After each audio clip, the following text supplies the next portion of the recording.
Martin. Alors, en quelques mots, parce que je crois que j'ai mandat d'être synthétique, je suis le président d'Anciela, qui est une asso qu'on présentera un petit peu plus en détail parce qu'elle a une dimension fondatrice dans notre institut.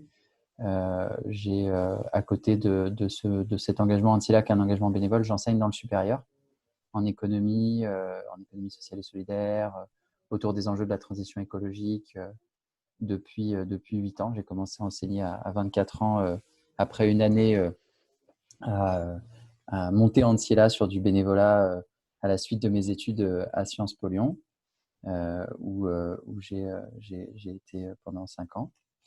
Depuis, je suis aussi à côté d'Anciela, en fait, président d'une association, ou plutôt en tant que président d'Anciela, président d'une association qui s'appelle la Maison d'Environnement, qui est une association qui fédère dans un lieu 40 associations dédiées à la transition écologique, à la conservation de la nature et du patrimoine historique. Et ce, depuis un peu plus d'un an. Et avant, j'ai été impliqué pendant pratiquement 6 ans, d'abord en tant qu'administrateur, puis en tant que vice-président en charge des évolutions du projet associatif.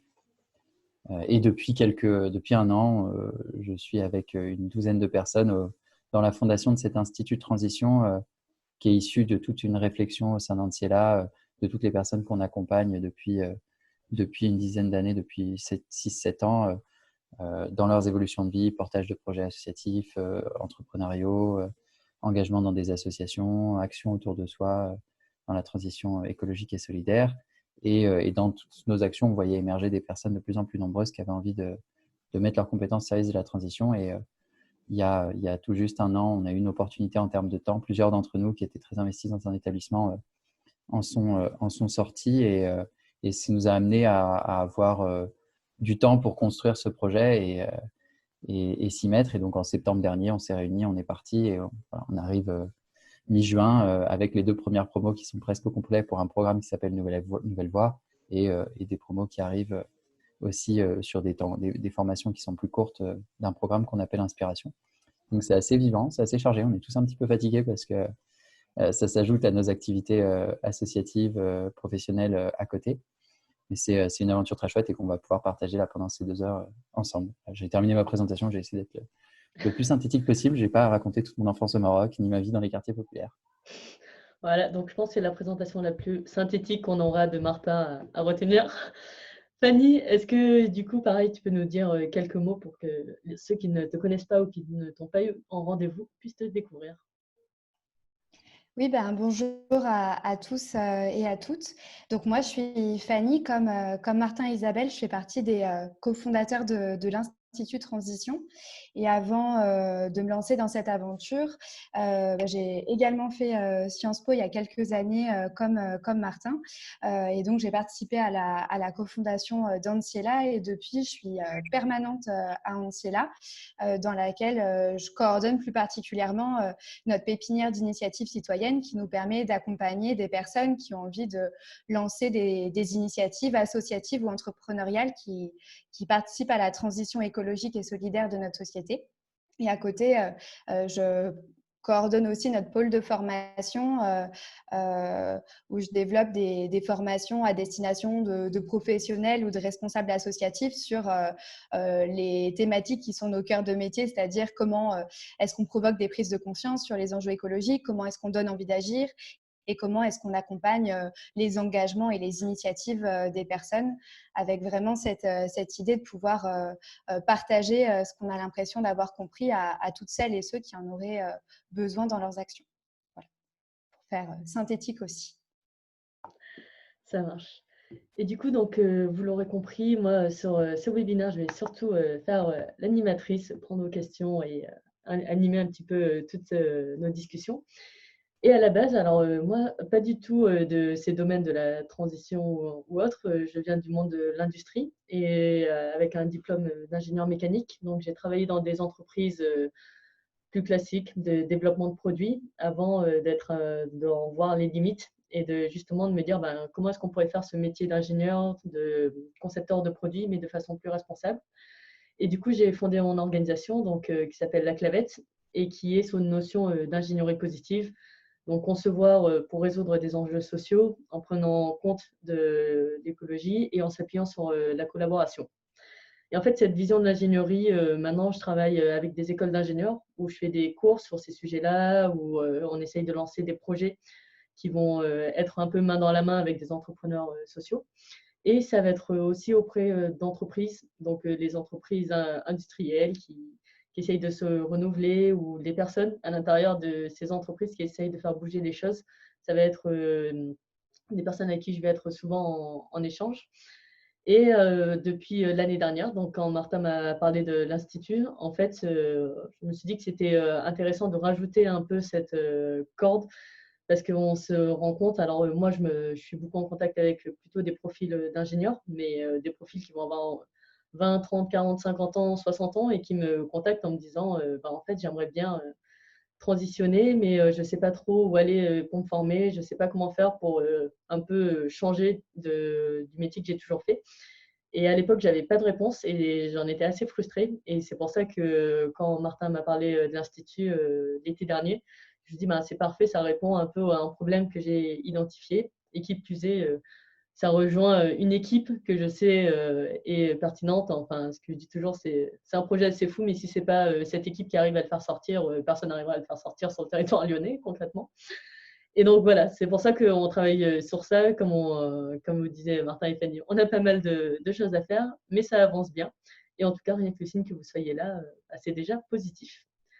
Et du coup, on va commencer par vous parler un peu plus de l'Institut. Donc, il y en a, on reconnaît des noms, prénoms de ceux qu'on a déjà eu en rendez-vous, mais pour ceux qui ne connaissent pas du tout l'Institut, Martin, est-ce que tu pourrais expliquer qu'est-ce qu'on a préparé? Alors cet institut, comme je le disais, il est né dans Ancilla, dans des conversations de repas, de fin de soirée, d'accompagnement où à 21h, on rentre à pied et on se parle et on se dit quand même, il y a cette idée-là, cette idée-là, cette idée-là. Depuis 4-5 ans, on avait en tête à la fois, on va dire, deux grandes évolutions. D'abord, des personnes qui sont en évolution de vie professionnelle, qui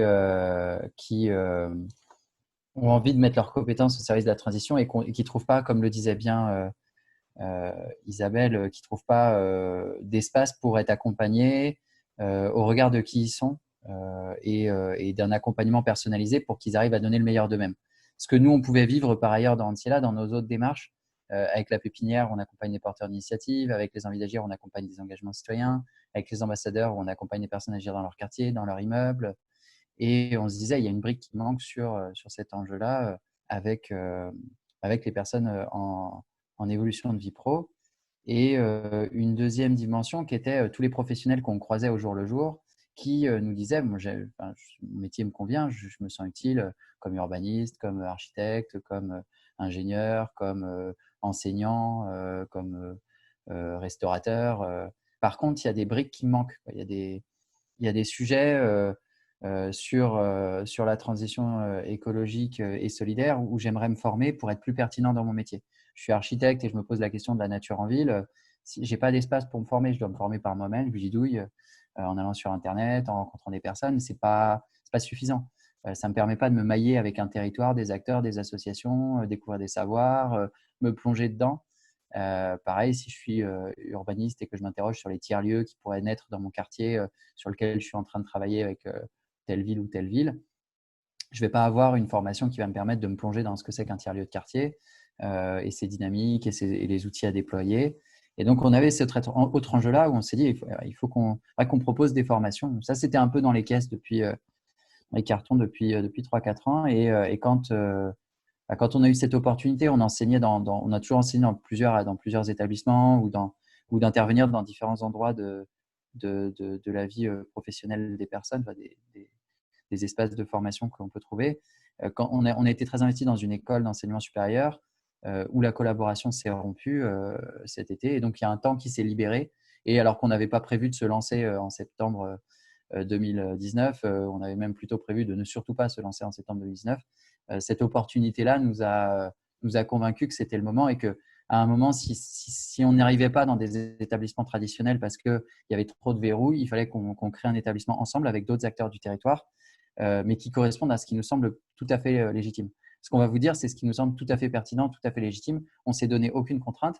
il n'y a pas de doute qu'il y aura des petites erreurs, qu'il y aura plein d'ajustements, qu'il y aura peut-être des erreurs moins petites et qu'on corrigera. Par contre, ce seront nos erreurs parce que ce ne sera pas le système qui sera responsable, alors que dans plein d'endroits où on en était, on nous disait c'est le système qui est responsable, c'est pas, oui, on est d'accord avec vous, on pourrait adapter comme ça, comme ça, comme ça. Par contre, c'est pas possible, il faut s'adapter à des cadres que nous, on considérait comme mauvais parce qu'il y avait des évaluations alors qu'elles étaient inutiles, des projets fictifs alors qu'ils étaient inutiles. On se disait, là, c'est pas efficient, ça ne permet pas d'accompagner les professionnels, que ce soit dans leur évolution de vie pro, que ce soit dans leur enrichissement de leurs compétences pour agir dans leur vie professionnelle sans en changer nécessairement. Et on s'est lancé, c'est là on s'est rencontrés. Au cœur d'Antilla, il y a eu on va dire 6-7 personnes qui se sont mis dedans. Et dans le territoire, dans des personnes qu'on a rencontrées.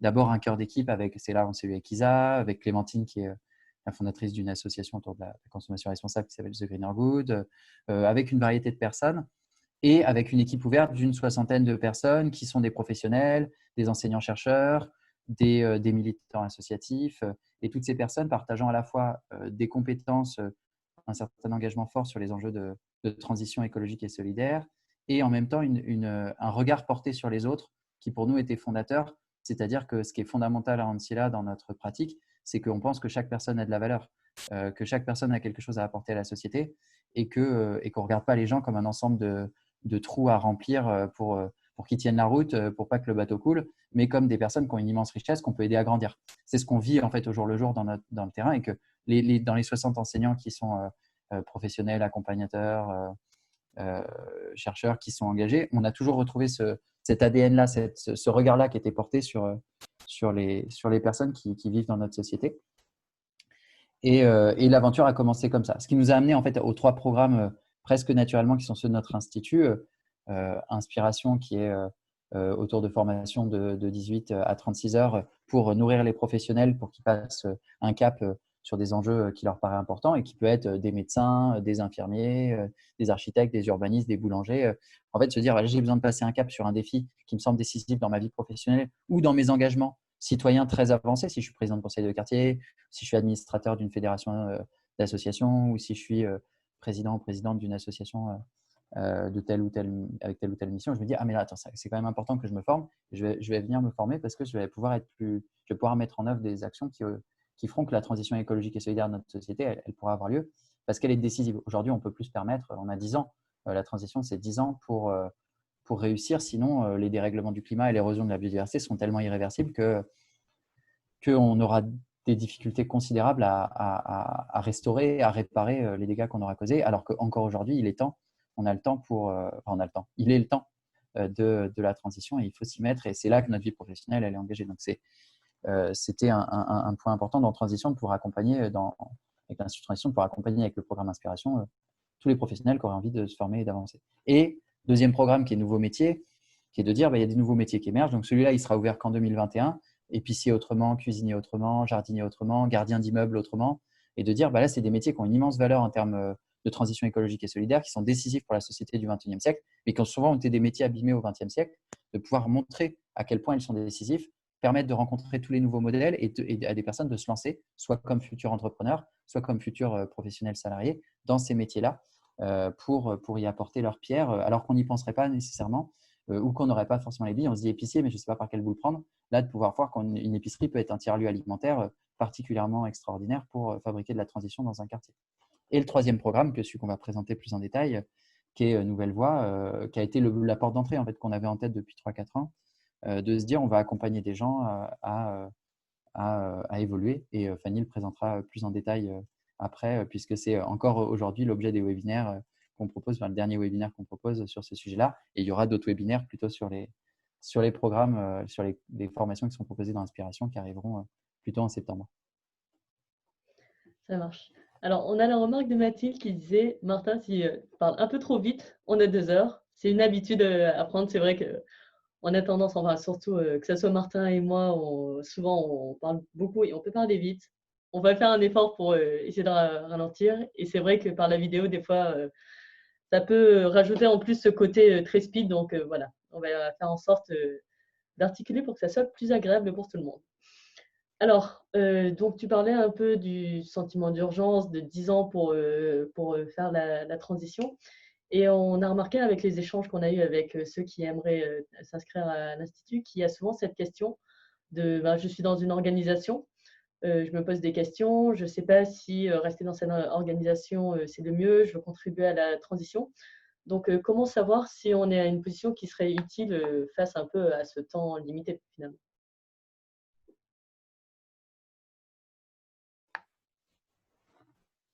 Pour moi, aujourd'hui, effectivement, cette idée de se plonger dans ce défi d'amener les associations classiques, les entreprises classiques, les institutions qui sont presque par nature classiques à évoluer, c'est un défi qui est décisif, qu'on a pris. Enfin, Ancilla, on s'y est trouvé confronté alors que ce n'était pas notre genèse, je pense, dans les présentations qu'on a proposées.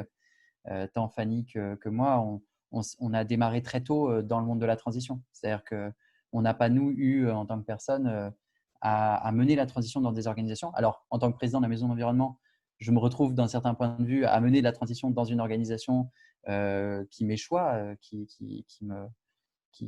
m'est donné en responsabilité depuis un an. Ça reste différent de la posture d'un nombre important de personnes qui se retrouvent dans leur entreprise, parfois ou dans leur institution ou dans leur association traditionnelle. Quand je dis association traditionnelle, ça peut être des associations de solidarité, des associations sportives, plein d'endroits où la vie de notre société, elle bat, elle a du sens, elle est fertile, mais où la transition écologique et solidaire n'a pas nécessairement encore pris corps nécessairement dans les proportions qu'on attend. C'est une posture que nous, on n'a pas eue, mais par contre, on a rencontré et qu'on a accompagné dans notre pépinière. Pour donner une idée, on a accompagné il y a 4-5 ans le réseau FEV, qui est un réseau qui peut être intéressant pour chacun d'entre nous de connaître, qui est un réseau de salariés qui ont vocation à provoquer du changement dans leur entreprise, dans leur institution, tant un changement des personnes qu'un changement de la structure. Et dans cet accompagnement, la fondatrice s'appelle Soline, on s'est retrouvé à devoir échanger et à lui dire, elle était salariée à Renault Trucks Volvo, elle avait mené plein d'actions à Renault Trucks Volvo. Elle me dit, est-ce que je deviens consultante RSE? Je lui ai dit non, je pense que, de mon point de vue personnel, c'est pas une bonne idée parce qu'en tant que consultant RSE, tu vas être extérieur à la structure. Tu vas pas pouvoir amener du changement. Tu vas venir, tu vas amener des préconisations, un rapport sera sans doute très percutant, très pertinent. Par contre, tu repartiras et derrière, en tant que consultante, la structure, elle s'en empare pas, tu le verras pas. Par contre, à Renault Trucks Volvo, tu es quelqu'un. C'est toi qui as organisé le challenge mobilité, c'est toi qui as organisé des actions, le marché paysan, c'est toi qui as organisé ça. Enfin, tout le monde te connaît, quoi. La direction t'aime bien, les syndicats t'aiment bien. S'il y a quelqu'un qui peut faire bouger certaines lignes, alors pas tout, c'est toi, quoi. Donc, reste à Renault Trucks Volvo. C'est ce qui l'avait amené à dire un jour un apéro, un grand événement de la pépinière, que le premier conseil que Martin lui avait donné, c'était reste.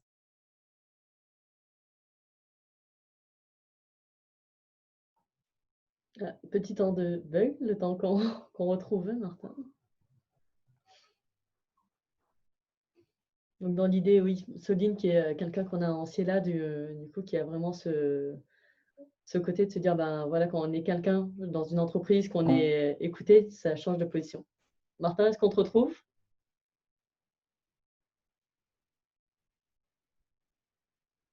Alors,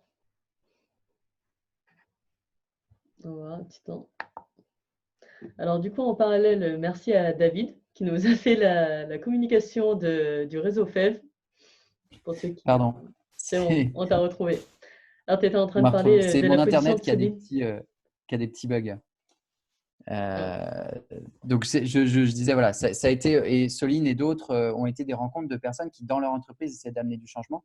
Ce qu'on voit aussi beaucoup avec les ambassadeurs du changement, puisque on les rencontre au quotidien, essayant de mener des actions dans leur lieu de travail, amener des actions. Donc, ce que je vais vous dire, c'était pour vous dire un peu d'où ça vient, parce que je trouve qu'il y a une honnêteté, une sincérité morale qui est indispensable, que vous ayez en tête que nous, on n'a pas provoqué de changement. Enfin, ni Fanny ni moi, je pense qu'Isabelle, c'est un peu différent. Comme elle le disait, elle a eu aussi une expérience en entreprise plus classique avec des envies d'amener du changement, mais que concrètement, ce n'était pas notre cas. Par contre, on s'est retrouvé à accompagner pas mal de monde qui, eux, essayaient d'amener du changement. Ce que je vous propose dans ce temps qui m'est donné une vingtaine de minutes sur cette question de changer de voie sans quitter son emploi, c'est d'essayer de réfléchir ensemble en se mettant à la place, chacun, en se disant, bon, je vais suivre un parcours à travers ce que je vais dire, une sorte de logique où je dis oui, non à chaque fois, pour voir si je peux amener du changement dans mon entreprise, si je dois amener du changement dans mon entreprise, dans mon association, mon institution, et comment je vais le faire, quoi. Donc, on se dit qu'on est face aux grands enjeux écologiques et solidaires. Je suis Martin, salarié de telle entreprise ou de telle institution. Il y a des enjeux écologiques. Je vois un documentaire, je vois une conférence. J'ai mes gamins qui me disent « Papa, c'est pas possible. Tu peux pas continuer comme… il y a un problème, quoi. Il faut qu'on agisse. Qu'est-ce que tu fais pour nous sortir de ce pétrin dans lequel on est en train de rentrer ?» J'ai envie d'agir. Bon, je commence à m'engager dans une asso, je deviens ambassadeur du changement, je rencontre des personnes, je commence à bouger et c'est chouette parce que en définitive, j'agis, je me sens utile, des gens me disent bravo, c'est intéressant, tes compétences sont chouettes, tout ça. Ça m'amène à amener des trucs dans ma vie qui me donnent le sentiment qu'on peut faire bouger des choses. Et pourtant, à un moment donné, je me dis là, il y a un truc qui ne va pas parce qu'en fait, il y a 40 heures de ma semaine que je passe dans une boîte et où, en pratique, ce n'est pas ce que je vis au quotidien, quoi. Alors, ce n'est pas forcément une boîte que je déteste. Alors, même souvent, j'aime bien mes collègues. Ce que je fais, je suis plutôt bien payé ou pas suffisamment, mais je suis assez, ça va, je vis bien. Je n'ai pas un manager complètement fou, psychorigide, sinon je serais déjà parti. J'ai plutôt une ambiance qui est sympa. Mais concrètement, aujourd'hui, si quelqu'un me dit « Bon, Martin, t'en es où dans la transition écologique et solidaire? Qu'est-ce que tu as apporté au monde? Qu'est-ce qui fait que le monde est meilleur grâce à toi ?» Je veux dire, non, moi, je ne fais pas ça. Je pense qu'à d'Isabelle, si je fabrique des machines à café qui n'ont pas bougé depuis 20 ans et que concrètement, je fais qu'ajouter des petits bidules qui font de la lumière ou qui font que tu peux envoyer en Bluetooth pour que ta machine à café balance ton café sans que tu sortes de ton lit, je n'ai pas le sentiment que face au péril dans lequel on est, je suis vraiment très utile. Donc, je me dis, OK, je vais bouger. Et là, je vais me poser une première question. J'agis dans mon entreprise. C'est un cadre qui est le mien, je le connais. Mes collègues m'aiment bien, mon boss, je peux lui parler. OK, j'y vais, quoi. Première question qu'il faut se poser, c'est est-ce que mon entreprise mérite de survivre à la transition? C'est-à-dire, est-ce que dans le monde d'après, mon entreprise, elle a encore une place possible où elle est réellement utile? Je ne vais pas répondre, je ne vais pas vous faire la liste des entreprises qui, de mon point de vue, doivent disparaître et celles qui, de mon point de vue, doivent perdurer. Chacun peut la faire pour lui. Je pense qu'il y a des entreprises où vous n'aurez pas de mal de vous dire, ou des institutions pas mal de vous dire, celles-ci, si elles disparaissent, le monde ne peut s'en porter que mieux. Et parmi les éléments qui peuvent être des éléments de discrimination pour moi, ce n'est pas forcément uniquement le métier de l'entreprise qui est engagé. C'est aussi, est-ce qu'il existe des alternatives? Pour donner un exemple d'entreprise, une entreprise comme Total a une variété de défauts qui sont considérables dans son métier. Son métier, c'est quand même la pétrochimie. Par contre, il n'y a pas nécessairement d'alternative aujourd'hui qui existe suffisante pour que Total disparaisse demain. Si Total disparaît demain, je me dis, il y a une autre entreprise qui sera dans la pétrochimie qui aura exactement les mêmes attitudes. Par contre, il y a des entreprises en agroalimentaire. Si elles disparaissent demain, il y a clairement des alternatives viables qui ne demandent qu'à grandir et qui sont prêts à grandir et à progresser et qui sont à la fois plus pertinentes sur le plan écologique, plus pertinentes sur le plan social, plus pertinentes sur le plan de la santé des consommateurs et plus pertinentes sur le plan de la vie des agriculteurs. Et de ce point de vue-là, je ne m'interrogerai pas trop longtemps sur savoir si je reste ou pas dans cette entreprise parce qu'en fait, je me dirais, ou cette institution ou cette association, elle ne mérite pas d'être sauvée. Il y a d'autres endroits beaucoup plus fertiles, beaucoup plus pertinents où je pourrais déployer mon énergie et je vais simplement essayer de sauver une structure qui, de mon point de vue, est mort-vivante, quoi, qui, de mon point de vue, ne doit pas perdurer. Donc, si je me dis ça, je prépare mon départ. Donc, on parlera de la préparation du départ à la fin. Donc, en fait, c'est là où je vous dis on est dans un choix oui-non. C'est que je me dis, je prépare mon départ parce que concrètement, je ne vais pas vouloir donner de mon énergie à une entreprise dans laquelle je ne crois pas qu'elle a un potentiel pour demain. Si je me dis maintenant, je réponds oui à la question, oui, cette entreprise, elle doit, ou cette institution, ou cette association, elle doit perdurer parce que je trouve qu'elle a de la valeur, je trouve que ce qu'elle fait est utile. Je ne sais pas, je prends la Fédération française de football, il faut une Fédération française de football, il n'y a pas d'alternative à la Fédération française de football, il faut la transformer. Si je prends les associations, si je prends des institutions, il y a une métropole de Lyon, il faut qu'elle évolue sur certains champs, mais elle ne va pas disparaître, elle va perdurer. Je me dis, OK, je la garde sur les entreprises, vous faites la liste que vous voulez. Maintenant, la deuxième question que je vais me poser, c'est OK, j'ai fait le constat que l'entreprise ou l'institution ou l'association devait bouger. Est-ce que moi, je peux la faire bouger? C'est-à-dire, est-ce que c'est possible de la faire bouger? J'ai été un peu rapide. Est-ce que c'est possible de la faire bouger? Est-ce qu'il y a un espoir qu'à un moment donné, elle bouge? Ou est-ce qu'en fait, dès que je commence à tâter un peu le terrain, je vois qu'en fait, les enjeux font qu'elle ne peut pas bouger. C'est structurellement, elle est coincée en fait. Qui que ce soit la personne qui s'y met, qui se jette dans la bataille, personne ne pourra la faire bouger parce qu'en fait, il y a des blocages qui ne tiennent pas à elle, qui peuvent tenir aux actionnaires, qui peuvent tenir au métier qui ne peut pas bouger, qui peuvent tenir à plein de choses qui font que vous dites, OK, cette entreprise pourrait rester, ou cette institution pourrait rester, mais elle ne peut pas bouger, quoi. Elle est bloquée, il n'y a pas d'espoir. Donc, il faut créer des alternatives.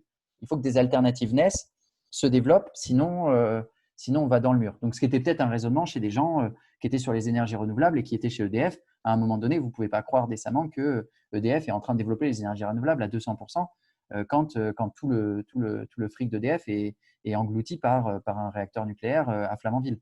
Donc, concrètement, vous allez vous dire, OK, en soi, EDF, ça a du sens, c'est un vrai projet de société, c'est la France des années 1945 aux années 80 où il y avait un projet industriel pour la France. Donc, je crois au projet d'EDF, mais je sens que le truc ne va pas bouger. Ou alors, vous croyez que ça va bouger, et dans ce cas-là, vous dites, OK, étape d'après, ça peut bouger, je passe à l'étape suivante. Si ça ne peut pas bouger, je prépare mon départ. Ça peut bouger. La question qui va se poser, c'est est-ce que moi, je suis capable de le faire bouger? Est-ce que moi, Martin, donc, à la mission qui est la mienne, je peux la faire bouger? Je prenais un exemple d'une personne qu'on a rencontrée dans le cadre des rencontres pour Nouvelle Voie pour s'inscrire. Je ne sais pas d'ailleurs si ça se trouve, elle est là, elle m'écoutera, qui est venue nous voir, c'était avec Marie-Hélène, on échangeait avec elle, dans le luxe, dans les hôtels de luxe, dans le tourisme de luxe, mais d'une boîte dans laquelle elle est venue quasiment à la fondation, même à la fondation de la boîte, avec le directeur, le fondateur. Elle a sa confiance, elle a son oreille, elle peut lui dire ce qu'elle pense. Et tu lui dis, en fait, là, c'est une boîte où oui, tu peux faire des choses en fait, parce qu'en fait, tu peux être entendu. On peut te prendre en considération. Alors qu'elle est assistante de direction, alors c'est un peu couteau suisse de tous les sujets, mais si tu changes de boîte, tu te retrouves dans une autre boîte, tu seras une assistante de direction ou une coordinatrice de projet comme les autres, et peut-être que en fait, ta marge de manœuvre elle va être considérablement réduite et tu ne pourras pas faire bouger grand-chose. Donc, dans la boîte où je suis, est-ce que je peux faire bouger les choses? Est-ce que c'est possible? Soline à Renault Trucks, pour moi, elle pouvait faire bouger les choses parce qu'elle pouvait travailler avec la direction et ils ont pu créer ensemble une fonction de communication autour du développement durable et elle pouvait aussi parce que elle avait la confiance des syndicats et du comité d'entreprise, du comité d'établissement qui avait créé une commission écologie ou environnement et solidarité. Donc, il y a quand même à un moment donné où Renault Trucks était quand même dans des plans sociaux qui étaient assez importants. C'est quand même la preuve qu'elle était ce genre de personne capable de capter des énergies. Et un des enjeux les plus fondamentaux, c'est d'être au clair avec ça, sachant que vous n'êtes pas obligatoirement au clair le premier jour. Ce n'est pas en vous posant sur une feuille en vous disant est-ce que j'ai le pouvoir aujourd'hui que vous le saurez. C'est aussi en essayant. C'est en allant discuter, on parlait avec Isabelle souvent de ça, tu vas taper à la porte, à la machine à café, tu pousses les murs. Si tu sens que les murs ils bougent un peu, c'est qu'en fait, tu as quand même du pouvoir. Si les murs ne bougent pas du tout et qu'on passe pour l'hystérique de service, c'est probablement qu'on ne va pas avoir de pouvoir parce qu'on n'arrive pas à… Et donc, il s'agit de tâtonner. Il ne s'agit pas de s'arrêter au premier obstacle. Il s'agit d'essayer, d'avancer. Et à un moment donné, on se dit, en fait, je vois bien que c'est possible, mais ce n'est pas aussi possible que ce que je voudrais. Ça, c'est un point qui est assez important quand on va parler du changement. C'est ce qu'on essaye de faire bouger. C'est possible de faire bouger, par exemple, le cadre de vie assez simplement. C'est beaucoup plus difficile de faire bouger le métier de la structure. C'est assez simple d'installer le tri sélectif, de mettre un jardin partagé. Alors, c'est assez simple, c'est un défi, mais ça ne touche pas aux fonctions stratégiques de la structure. Pareil, que ce soit une institution, une grande association ou une entreprise, si on fait bouger des choses à la marge, tout le monde trouvera ça sympa, c'est chouette, c'est du positif. Si on tape dans le cœur de métier, là, à un moment donné, les personnes vont dire il y a tout le service marketing qui débarque, qui se met en face de vous en mode les gars, ou communication publique si c'est une institution, ou communication si c'est une association, en mode les gars, vous êtes en train de faire quoi là? Parce que vous êtes en train de changer notre cœur de métier, vous n'utilisez pas les bons mots, c'est pas du tout ça qu'on fait habituellement. Là, on va perdre en fait notre marché, on va perdre notre public, on va perdre nos financeurs en fonction des institutions, organisations. On a des discours différents, mais à un moment donné, ceux qui sont en charge de dimension communication stratégique vont débarquer en mode « Oh, c'est quoi ces blagues ?» Et de l'autre côté, ceux qui sont plutôt en charge de la modélisation économique, ils vont arriver en mode en fait, vous êtes en train de nous parler location, vous changez radicalement dans le discours le modèle économique, mais en fait, vous ne savez pas du tout où vous allez. Et nous, on a quand même 500, 3000, 10 000 personnes qui bossent, sans compter nos sous-traitants. Il faut peut-être arrêter de déconner quand même. Enfin, c'est sérieux là l'exercice. Donc, vous mettez vos jardins partagés, mais vous ne touchez pas au cœur de métier. On ne peut pas prendre ces risques-là. Et ça, pour pouvoir faire bouger sur les enjeux à risque qui sont les enjeux métiers, c'est un autre niveau de défi. Donc ça, c'est un point qu'il faut avoir en tête quand on parle de possible. Souvent, quand on commence à amener du changement dans ces structures, on commence par agir ce qu'on appelle, nous, auprès des gens. C'est-à-dire qu'on va agir auprès des collaborateurs. On va semer des graines. On va aller voir, on va mettre en place le composteur, parler compostage avec ses collègues, leur faire provoquer des prises de conscience. On va provoquer plein de choses. Et on se dit, mais c'est génial. La première année, c'est chouette. La deuxième année, c'est sympa. La troisième année, c'est plutôt bien. Mais au bout d'un moment, on se dit, en fait, malgré tout, mon job, il reste quand même, le 80% de mon job reste sur une activité à laquelle je ne crois pas. Ou en tout cas, je ne crois pas qu'il faut la mener de cette manière-là. Et j'aimerais qu'elle bouge, mais ce n'est pas en mettant en jardin partagé ou en atelier ou en parlant en atelier de faire soi-même ou en parlant de plein de sujets avec mes collègues qu'on change la nature de l'entreprise. Et ça, c'est le deuxième enjeu qui est beaucoup plus difficile. Et c'est particulièrement sur ce deuxième enjeu que pour ceux qui souhaitent rester dans leur entreprise, dans leur association, dans leur institution, que Nouvelle Voie peut avoir du sens, c'est qu'il faut s'armer pour être capable de dialoguer avec les différents corps de métier qu'il y a dans la structure pour amener un changement structurel, pour amener un changement de fond sur le métier, pour le bouleverser. Mais pour le bouleverser, il faut comprendre toutes les dimensions de communication externe, de communication interne, comprendre toutes les dimensions de structuration du métier et de distribution qu'il y a derrière. Parce que si on dit je veux passer, je fantasme un peu dans un groupe qui fabrique des ustensiles de cuisine, je veux passer du système de vente à système de location, du système de vente avec une certaine obsolescence à un système de garantie à vie. Bon, bah, c'est quand même pas le même modèle économique du tout. C'est pas du tout la même stratégie de communication. C'est pas du tout nécessairement les mêmes acheteurs, enfin les mêmes consommateurs finaux. C'est pas les mêmes matériaux, donc c'est pas nécessairement les mêmes fournisseurs. Et donc tous ces bouleversements-là, il faut quand même sacrément les préparer pour pouvoir les amener, quoi. Il ne suffit pas de dire il n'y a qu'à Faucon.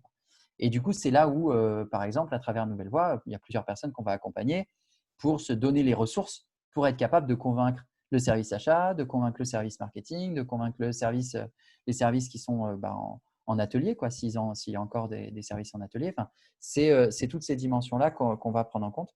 Alors que si c'est pour amener à bouger les collègues, là, on va dire, c'est les ambassadeurs du changement. Tu viens entier là, on te voit pendant 1 heure, on te revoit de temps en temps, tu mets en place un composteur, un jardin partagé, on a plein d'idées, on te met en lien avec plein de gens inspirants. Mais ça, c'est agir auprès des gens. Voilà un peu pour qu'on ait en tête un espèce de logique par élimination. Est-ce que, donc je la redis pour que tout le monde l'ait bien en tête, j'ai envie de changer le monde avec mes compétences, avec mon énergie dans ma vie professionnelle et dans le lieu où je suis déjà, donc dans mon entreprise, mon association, mon institution. Première question, est-ce que cette institution, cette association, cette entreprise perdurera dans le monde de la transition et est utile à la transition? Et dans ce cas-là, elle mérite que je m'y engage, elle mérite que j'y mette de l'énergie. Si ce n'est pas le cas, je pars. Deuxième, est-ce que c'est possible qu'elle bouge, même si elle le mérite? Est-ce que réellement elle va pouvoir bouger ou est-ce qu'elle est coincée? Si elle ne peut pas bouger d'après moi, je pars, je me prépare à partir plutôt. Et est-ce que c'est possible, mais est-ce que moi je peux le faire? Est-ce que j'ai cette énergie-là? Et si oui, si j'ai besoin de le faire, qu'est-ce qui pourrait me nourrir, m'armer, me préparer pour y arriver? Et c'est là qu'intervient potentiellement Nouvelle Voie. Ensuite, il y a le préparage au départ, c'est-à-dire la préparation au départ. Pardon, je suis un peu fatigué, la journée a été longue et comme je parle vite, j'ai tendance à bugger un peu sur des mots. La préparation du départ, c'est-à-dire que si vous avez répondu non à un de ces endroits-là, sachant qu'on va être assez cash sur la question, si vous pensez que agir auprès des collègues, ça vous tiendra 20 ans, nous, on n'y croit pas. Enfin, on n'a vu personne tenir, en fait. C'est-à-dire que généralement, les personnes tiennent 1 an, 2 ans, 3 ans et au bout ils se préparent un autre avenir, quoi. Je dirais même, dans les personnes qui sont engagées dans le réseau FEV, la plupart ont commencé en mode on fait bouger nos boîtes et ont bougé vers d'autres fonctions où ils avaient plus de possibilités, parfois dans des boîtes comparables, mais où ils avaient évolué pour ne pas simplement toucher aux collègues, quoi, pas simplement toucher aux évolutions des collègues avec lesquels on peut agir. Et donc, si vous vous dites, bon, il faut que je prépare un départ, il faut que j'aille vers autre chose, c'est là aussi où Nouvelle Voie va potentiellement intervenir. C'est qu'en fait, il y a une première exploration à faire qui est assez importante. C'est est-ce que je garde, si je dois évoluer, est-ce que je garde le métier parce que j'aime mon métier, par exemple Isabelle avec la MECA, ou est-ce que j'abandonne mon métier? Par exemple, Julie, qui est une autre de nos cofondatrices, Julie de la Marzel, qui était à Airbus et qui s'est dit, moi, je pars, mais je pars dans la solidarité internationale, pas pour devenir une ingénieure. Je pars dans la solidarité internationale pour vivre au corps à corps avec la société. Et donc, j'abandonne mon métier d'ingénieur. Donc ça, c'est assez important parce que ça oriente considérablement les recherches vers où je vais. Je sais ce que je quitte. On sait toujours ce qu'on quitte. Fanny leur dira quand on parle de Nouvelle Voie, on sait ce qu'on quitte souvent, puisqu'on y était. Mais on ne sait pas nécessairement où on va. Et dans les éléments de discernement, c'est est-ce que je vais en rupture avec mon métier ou dans la continuité de mon métier. Deuxième question, est-ce que je vais en rupture avec mes compétences ou est-ce que je maintiens mes compétences? Ce qui n'est pas la même chose que le métier. Un ingénieur, c'est un ingénieur. Mais un ingénieur, il sait bidouiller, il sait bricoler, il sait construire des tableaux avec plein d'entrées parce qu'il trouve ça rigolo. Il fait des calculs mathématiques tout à fait sympathiques et parfois assez difficiles à saisir pour les non-ingénieurs. Il a ces compétences-là. Il peut très bien les retrouver dans un Fab Lab, dans un atelier d'autoréparation vélo, dans une association qui organise des événements comme Clémentine, qui est une de nos cofondatrices. En fait, il peut le retrouver à plein d'endroits et ses capacités qu'il a développées pendant ses années d'études et d'expérience professionnelle, il les mobilise toujours. Ou, dernière question, je romps avec vraiment mes compétences et dans ce cas, je veux développer des nouvelles compétences radicalement différentes parce que ça me correspondra plus. Ça, c'est des points de discernement qui sont importants et c'est là que Nouvelle Voie va intervenir aussi dans vers où vous voulez aller en fonction de ça. Quelles sont les associations, quelles sont les entreprises alternatives, quelles sont les institutions publiques qui pourraient vous accueillir ou si vous décidez d'entreprendre les projets que vous pourriez mener, qui vous permettraient d'aller au bout de vous-même, de mettre vos compétences au service de la transition. Et ça ne se décide pas du jour au lendemain. C'est-à-dire que le moment où je dis j'en ai marre, je quitte tout, c'est aussi le moment où vous vous mettez un joli chrono au-dessus de la tête qui va commencer à tourner. C'est le chrono du chômage qui vous dit vous avez 2 ans avant que vous soyez en fin de droit. Donc, au moment où on déclenche ce chrono, c'est bien d'avoir vraiment pris le temps déjà d'aller à la rencontre d'assos, de s'engager dedans, de commencer des recherches, d'aller à la rencontre d'acteurs, de lire des bouquins. Enfin, il y a plein de petites choses comme ça qui préparent en fait le moment où on se jette à l'eau et qui fait qu'on ne se jette pas à l'eau au milieu du lac sans savoir nager, mais on se jette à l'eau au milieu du lac en ayant déjà compris un peu comment ça marchait parce qu'on avait petit à petit préparé le terrain, quoi. Et c'est là où il y a aussi une option importante de changer de voie sans quitter son emploi, c'est sans quitter son emploi tout de suite parce qu'on va profiter de cette stabilité-là où dans notre esprit, on connaît le job, on ne s'est pas bouleversé, quoi. En gros, on va au matin, voilà, on fait le travail, c'est un peu routinier. Du coup, ça devient de moins en moins passionnant. Mais du coup, on investit notre énergie, notre disponibilité d'esprit dans autre chose. Et ça dure peut-être 3 mois, ça dure peut-être 1 an, peut-être 2 ans. C'est un peu dur de le faire durer plus longtemps parce qu'à un moment donné, vous arrivez au bout. Donc, voilà un peu le raisonnement que nous, on a quand on accompagne des personnes sur leur évolution de vie professionnelle, quand ils sont dans des institutions, dans des associations, des entreprises et qui se disent je voudrais bouger, je voudrais être utile. On fait en fait ce schéma-là, quoi. On fait bon, bah voilà, est-ce que vous restez, est-ce que vous partez? Et si vous restez, qu'est-ce que vous allez y apporter? Et si vous partez, comment vous préparez ce départ? Et Nouvelle Voie va intervenir dedans. Nous, je laisserai peut-être Fanny là maintenant présenter Nouvelle Voie pour que vous voyez comment Nouvelle Voie va peut-être venir nourrir soit des personnes qui se disent j'ai besoin de prendre du recul, d'acquérir des nouvelles compétences, des nouvelles connaissances, des nouvelles ressources pour aller attaquer la citadelle de l'entreprise et en réunion du service marketing, au lieu d'avoir des gens qui lèvent les yeux comme ça en me regardant, mais qu'est-ce qu'elle raconte celui-là ou celui-là, mais quelqu'un qui me dit mais c'est génial, mais c'est ça en fait, c'est ça qu'il nous fallait. Et ça se prépare en fait, on ne débarque pas, ça se joue pas au charisme, pas avec des trucs aussi sérieux et solides, et qu'en fait ça veut dire qu'on prend 1 an pour vraiment travailler sur des enjeux de fond qui vont nous permettre d'aller bouger les lignes dans notre boîte ou dans notre association ou notre institution.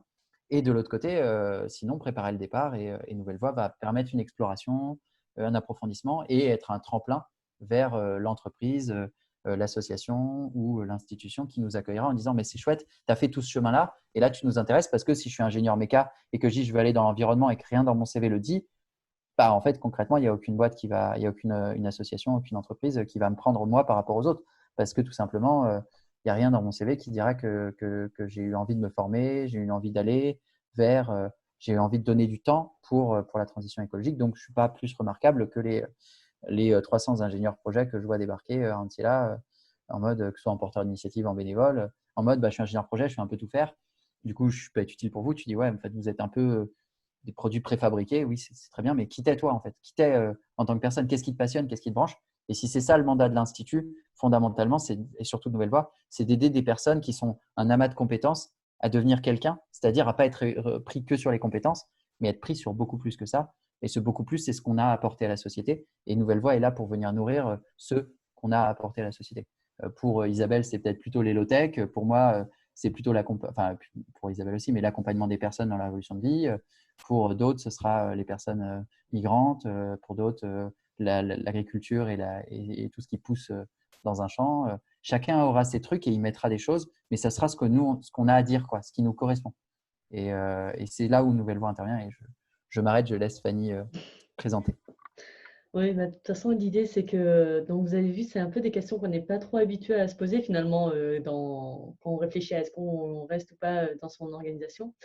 Et au milieu de tout ça, l'idée, c'est justement que si on veut un peu changer des choses dans sa vie, que Nouvelle Voie nous aide à faire ça. Et alors, pour ça, Fanny, tu vas tout nous expliquer et voir comment Nouvelle Voie peut contribuer à ce changement de vie pro.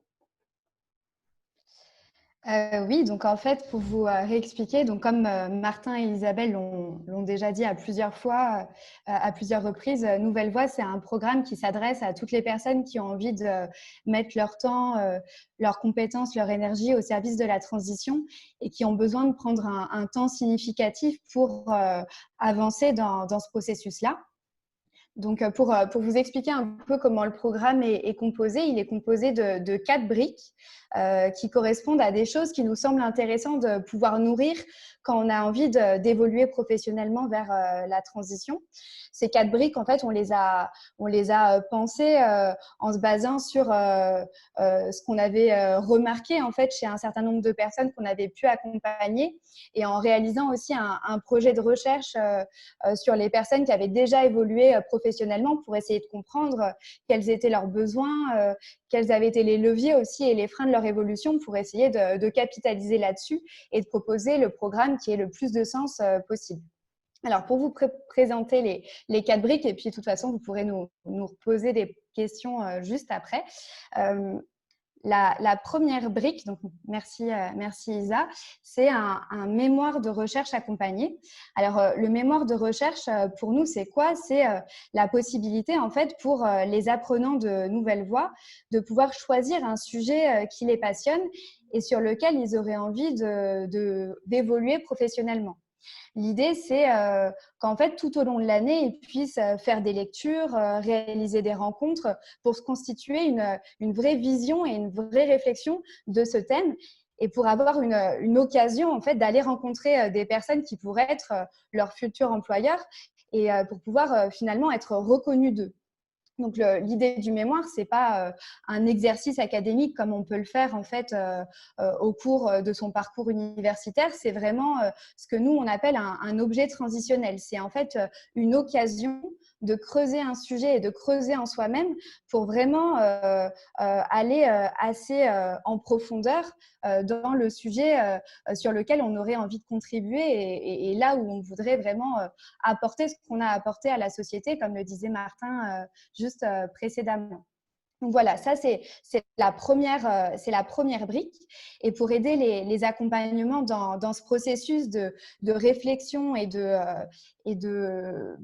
production, ce qu'on proposera, c'est à la fois des rendez-vous personnalisé tous les mois où chaque apprenant en fait sera accompagné par un binôme d'accompagnateurs qui connaissent bien le sujet du mémoire pour être accompagnés dans leur réflexion pour aussi qu'on puisse leur ouvrir des portes en direction de différents acteurs. Donc, pour vous donner un exemple, voilà, moi, par exemple, j'accompagne plus particulièrement des personnes qui ont envie d'agir dans le champ de la solidarité ou qui ont envie de provoquer des prises de conscience sur les enjeux écologiques, de susciter des engagements.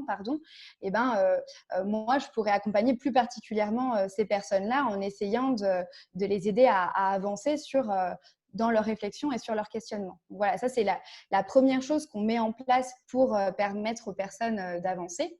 La deuxième chose, c'est que tous les mois, on proposera des séminaires en fait de recherche qui rassembleront les apprenants qui s'intéressent à une même thématique pour leur permettre d'échanger des réflexions, des ressources, de manière à s'enrichir mutuellement des parcours des uns et des autres. Donc voilà, ça c'est les deux soutiens à ce travail de recherche. Et à la fin, il y aura aussi une proposition faite aux apprenants de pouvoir les accompagner en fait dans la valorisation de leur mémoire, puisque qui a déjà réalisé un mémoire de recherche sait que malheureusement, à part ses tuteurs et tutrices de mémoire et ses meilleurs amis et parents qui ont relu le mémoire pour corriger les fautes d'orthographe, malheureusement, on n'a pas beaucoup de lecteurs. L'idée, là, ce sera vraiment de les aider à donner une autre forme, en fait, à leur travail pour pouvoir le partager à ceux qui nous semblent pertinents. Donc, ça pourrait être, par exemple, réaliser des podcasts, écrire des articles dans la presse, proposer une conférence, des formations à des personnes voilà, que ça pourrait intéresser pour donner à voir finalement ce qu'on a réussi à produire. Donc voilà, ça c'est la première brique de Nouvelle Voie qui permet de vraiment creuser le sujet qui nous passionne et vers lequel on aurait envie d'évoluer professionnellement. La deuxième brique, donc c'est des cours, en fait, des modules de formation que l'Institut va proposer aux apprenants pour les aider à progresser dans leur réflexion. Donc en fait, il y a trois types de cours en fait que l'on proposera. Un premier type de module qui correspond à ce que nous on a appelé les fondamentaux de la transition. Donc là, l'idée, c'est de pouvoir découvrir en fait un état des lieux des grandes crises écologiques et solidaires actuelles pour essayer de les identifier, de les comprendre, de voir aussi là où sont les priorités. Et pour essayer d'analyser ce qui nous a amenés en fait dans cette situation-là, et également de voir comment est-ce qu'on pourrait agir pour relever les défis qui se présentent aujourd'hui. Donc voilà, ces fondamentaux de la transition, ils sont vraiment là pour aider chacun d'une part à assouvir sa curiosité, mais ensuite à se créer une vraie vision qui viendra nourrir leur action. Le deuxième type de cours, c'est plutôt ce que nous, on a appelé les compétences transversales. Les compétences transversales, c'est toutes ces compétences qui peuvent nous aider pour justement réussir à bidouiller, à mener la transition là où on est. Donc, ça va être par exemple comment est-ce qu'on anime, on mobilise une équipe et une communauté, comment on construit une stratégie de communication, comment est-ce qu'on développe un modèle économique et on va chercher des financements, comment est-ce qu'on prend la parole en public. Voilà, il y aura un certain nombre voilà, de compétences qui nous semblent absolument nécessaires et qui viennent fortifier les personnes dans ce qu'elles ont à apporter au sein de leur organisation. Voilà, ça, c'était le deuxième type de cours. Et le dernier type de cours, c'est ce que nous, on a appelé l'accompagnement au parcours d'évolution professionnelle. Là, l'idée, ce sera des séances, en fait, où on abordera un certain nombre de questions que se posent toutes les personnes qui sont en évolution professionnelle. Donc, quand je parle de questions, c'est souvent des questions un petit peu existentielles qui peuvent nous travailler et qui, des fois, peuvent aussi nous bloquer dans notre évolution. L'idée, là, c'est de pouvoir en parler ensemble et d'aider chacun à cheminer avec ça. Donc, pour vous donner des exemples, il y aura par exemple une séance sur c'est quoi être légitime, puisqu'on rencontre beaucoup de personnes qui ont ce qu'on appelle un syndrome un peu de l'imposteur ou qui souvent doutent de leur légitimité à agir. Donc là, l'idée, ce sera de réfléchir, mais en fait, qu'est-ce qui fonde notre légitimité? Comment est-ce qu'on peut aussi grandir en légitimité pour se sentir plus en capacité d'agir? Voilà, c'est un exemple. Un autre exemple, c'est comment est-ce que je fais des choix. Enfin, souvent, quand on vit un parcours d'évolution, on a des choix de vie très importants à poser et on n'a pas toujours été habitués à être en capacité de discerner et de faire des choix. Donc là, l'idée, ce sera de voir en fait, comment est-ce qu'on peut faire des choix de manière plus sereine et plus sûre de soi. Voilà. Et puis, il y aura aussi des ateliers plus pratiques, je dirais, sur la constitution et l'animation de son réseau, par exemple. Voilà, donc voilà, trois types de cours qui viendront vous nourrir dans votre processus. Voilà, ça, c'est la deuxième brique. La troisième brique, c'est ce que nous, on a appelé les missions de terrain. Donc, l'idée, c'est vraiment de permettre au maximum aux apprenants en fait, d'être en action tout au long de l'année, à la fois parce qu'il nous semble que c'est comme ça qu'on apprend, qu'on développe des nouvelles compétences, mais aussi que c'est comme ça qu'on va découvrir un petit peu mieux là où on se sent bien, ce qu'on a envie de faire et le métier qu'on aura envie d'exercer demain. Bien sûr, s'arrêter sur une feuille blanche et se poser ces questions-là, c'est important pour essayer de sentir là où on serait à sa place. Mais le fait d'être dehors, d'être sur le terrain avec d'autres, ça va aussi vous donner de la matière pour discerner et trouver là où vous auriez envie d'être. Donc voilà, nous, on proposera un marché aux missions où en fait des associations, des entreprises, des institutions proposeront en fait, exprimeront des besoins auxquels les apprenants pourront répondre. Donc par exemple, organiser un événement avec The Greener Good pour sensibiliser les Lyonnais à la consommation éco-responsable, aider telle entreprise à penser d'autres modalités d'achat plus éco-responsables, aider une association à créer un kit pour ses bénévoles. Enfin voilà, ce sera vraiment très diversifié pour permettre aux personnes d'aller tester différentes choses. Et par ailleurs, il y a vraiment l'idée aussi de pouvoir construire sur mesure des missions en fonction de ce que chaque apprenant a envie d'explorer. Donc, par exemple, hier, je voyais une apprenante qui a vraiment envie de travailler dans des structures qui accompagnent le vieillissement. Et donc, on discutait de toutes les missions qu'on pouvait créer de manière beaucoup plus artisanale pour l'aider, elle, à aller expérimenter dans différents cadres qui pourraient en fait être aussi à terme des opportunités professionnelles pour elle. Donc voilà, ça c'est vraiment le principe des missions. Et l'idée, c'est que non seulement l'Institut puisse venir designer des expériences qui sont intéressantes pour chacun, mais qu'on puisse aussi accompagner dans la réalisation des missions pour permettre aux personnes de se sentir le plus à l'aise possible et d'être vraiment nourries dans ce processus d'expérimentation. Voilà, ça c'est la troisième brique. Et puis la dernière dimension, c'est vraiment l'idée de dire que toute l'équipe de l'Institut sera par ailleurs extrêmement présente pour prendre des temps d'échange interpersonnels avec les différents apprenants, puisque quand on est dans ce parcours d'évolution, on peut avoir besoin de venir discuter avec quelqu'un pour prendre du recul, essayer de se construire des nouvelles perspectives, et que par ailleurs, il y aura aussi des temps collectifs dans chaque promo, entre les promos, pour permettre aux apprenants de pouvoir partager sur leur expérience et de pouvoir s'entraider. Donc voilà, c'est un petit peu les différentes composantes de l'année qui viennent nourrir, vous l'aurez compris, à chaque fois des dimensions particulières qui nous semblent intéressantes dans le cadre d'une évolution professionnelle. Voilà, donc ça, c'était un petit peu la première dimension qui me semblait important de vous présenter. Après, j'ai vu un petit peu qu'il y avait des questions sur mais est-ce que c'est compatible par exemple avec une activité professionnelle? Donc ça me permet de rebondir dessus pour embrayer sur le deuxième point qui me semblait important. C'est qu'en fait, comme disait Martin tout à l'heure, au sein de Nouvelle Voie, là, l'objectif pour nous, c'est d'ouvrir en fait en septembre, enfin de lancer en septembre 2 promotions d'apprenants qui n'auront pas le même fonctionnement en fait tout au long de l'année. Donc il y a une première promotion dont je parle pas trop parce que ça concerne moins en fait notre sujet d'aujourd'hui autour de changer de voie sans changer d'emploi. C'est une option que nous on a appelée en disponibilité. Donc, c'est des personnes en fait qui vont suivre la formation en journée parce que en fait, elles ne travaillent pas actuellement ou en tout cas pas à temps complet, et donc elles souhaitent pouvoir suivre la journée, les différents modules dont on avait parlé.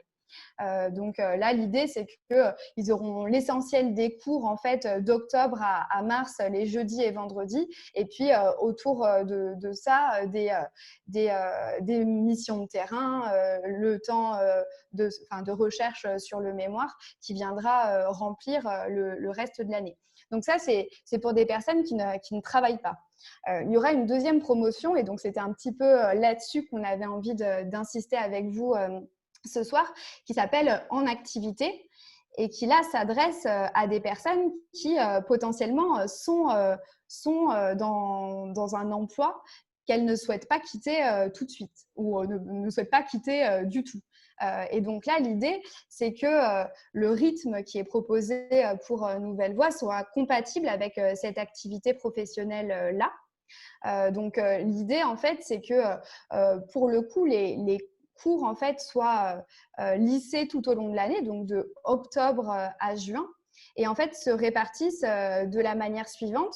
À la fois, il y aura cours, en fait, les mardis soirs, donc a priori de 17h à 20h, mais ça pourra bouger, je dirais, à une demi-heure ou une heure près en fonction des retours des différents apprenants sur ce qui est possible ou envisageable pour eux. Mais en tout cas, le mardi en fin de journée, 3 heures de cours, plus 17 samedis dans l'année. Donc, pour que vous vous rendiez compte, ça correspond à 1 ou 2 samedis par mois. Je dirais un samedi par mois quand vous êtes sur des mois où il y a des vacances scolaires et 2 samedis par mois quand ce n'est pas le cas. On sait que la plupart des apprenants en fait, qu'on aura, ou en tout cas une partie des apprenants qu'on aura ont des enfants et donc on a choisi de banaliser les périodes de vacances scolaires pour que voilà, ça puisse être un temps consacré aux enfants. Donc voilà, ça c'est pour les cours et donc l'idée après c'est que le mémoire et les missions puissent s'adapter dans la semaine aux obligations professionnelles des personnes pour que voilà, ce soit combinable en fait tout au long de l'année. Voilà, donc peut-être que je m'arrête là pour l'instant et puis je pourrais répondre davantage aux questions que vous pourriez avoir. Ça marche. Ponctualité, il est 19h, on est pile poil au moment où on passe au moment des questions. Donc on a déjà plusieurs questions qui se sont mises sur la petite fenêtre de conversation de chat. Si jamais le programme avait été clair, bon, Fanny a donné énormément de détails, je pense que c'était très clair, mais n'hésitez pas si vous avez des points sur lesquels vous voulez qu'on revienne, qu'on reprécise, qu'est-ce qu'on entend par mémoire, par mission, qu'est-ce qu'il peut y avoir dans des modules de formation. N'hésitez pas. Aussi, toutes ces infos sont sur le site internet pour ceux qui ne sont pas encore allés sur le site internet de l'Institut de Transition avec un S. C'est les mêmes informations. Vous verrez, il y a un tout petit peu plus d'heures. Maintenant, on est à 210 heures de formation parce que plus on avance dans le contenu des formations, plus on a envie d'en mettre. On va espérer que ça ne va pas terminer à 500 heures de formation. Ça risque de faire un peu lourd. Mais bon, normalement, on va être vraiment très, très proche de ces 210 heures de formation pour que vous ayez une idée. Donc, on va commencer par prendre les différentes questions qu'il y avait dans le chat. Je répète, pour ceux qui ne connaissent pas la fonction ou qui ne sont pas habitués à Zoom, vous avez un petit bandeau en bas avec l'outil Converser qui vous permet du coup de nous envoyer des messages. Et du coup, on va prendre la question de David de Ville en Transition qui était est-ce que les activités de l'Institut vont être cantonnées à Lyon? Donc, il faut bien savoir, l'Institut de Transition est lyonnais et fait par des Lyonnais en ayant en compte les territoires de Lyon. Mais du coup, est-ce qu'il existera une brique écosystème, enfin une brique écosystème, comme a été posée la question, qui peut ou pourra intervenir ailleurs? Donc Martin, je te propose de répondre à cette question sur l'Institut et le territoire. Comme disait Isa, nous, notre vocation, c'est d'être dans un espace approprié, c'est-à-dire un espace sur lequel on agit en tant qu'association Anciela, en tant qu'institut, dans nos réseaux de partenaires, et que les enseignants qu'on est, les personnes qu'on rencontre, on puisse aller boire un verre avec, mener des projets avec, monter des actions avec. Ne pas tomber dans des cours qui ne seraient que des cours, dans des temps d'accompagnement qui ne seraient que des temps d'accompagnement, où après, on n'aurait plus le lien avec le terrain, avec les personnes qui agissent sur le terrain. Donc, on a cette région lyonnaise. Après, on a des personnes qui viennent un petit peu plus loin, du Bugey, de territoires un peu plus dans la région Rhône-Alpes autour, de la Drôme en particulier. Mais ce n'est pas vocation à accueillir des Rennais ou des Bordelais, ou alors s'ils viennent vivre à Lyon. Personne ne peut venir du Canada ou de Vladivostok s'il le souhaite, s'il vient vivre à Lyon et vivre cette année avec nous. On n'est pas du tout opposé à cette idée-là. Par contre, c'est qu'en fait, c'est un programme à vivre.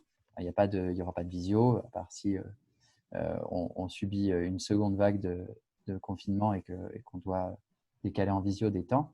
Sinon, il n'y aura pas de visio. Le but, c'est d'être ensemble. Après, sur son essaimage, c'est-à-dire sur est-ce que c'est quelque chose qui pourrait se développer dans d'autres territoires, pourquoi pas. Bon courage pour ceux qui ont envie de le faire. C'est-à-dire que nous, on sera ravis de partager la recette, de donner un coup de main, un coup de pouce.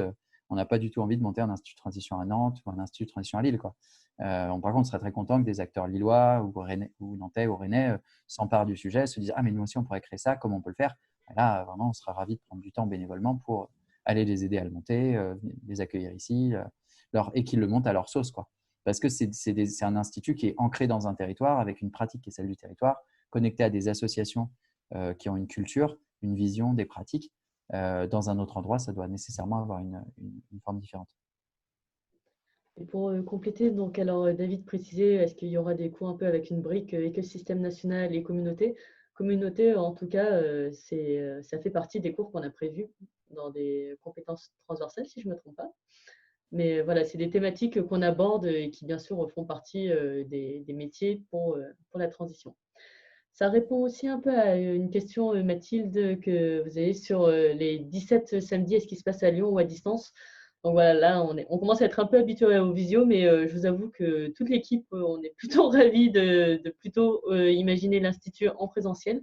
Donc tout a été réfléchi pour des cours en présentiel et ça, à part décision de l'État, hein, pour faire simple, l'idée, ça serait que tout soit en présentiel et pas de cours à distance. Alors, une question sur, du coup, est-ce qu'on peut être demandeur d'emploi et faire le parcours Nouvelle Voie? Donc, c'est une question de Myriam. Fanny, si tu peux un peu éclaircir pour tout ce qui va être donc, les statuts des demandeurs d'emploi et peut-être élargir aussi de façon générale aux options de financement qui existent. Oui, bien sûr. Alors, bien sûr qu'on peut être demandeur d'emploi et suivre Nouvelle Voie.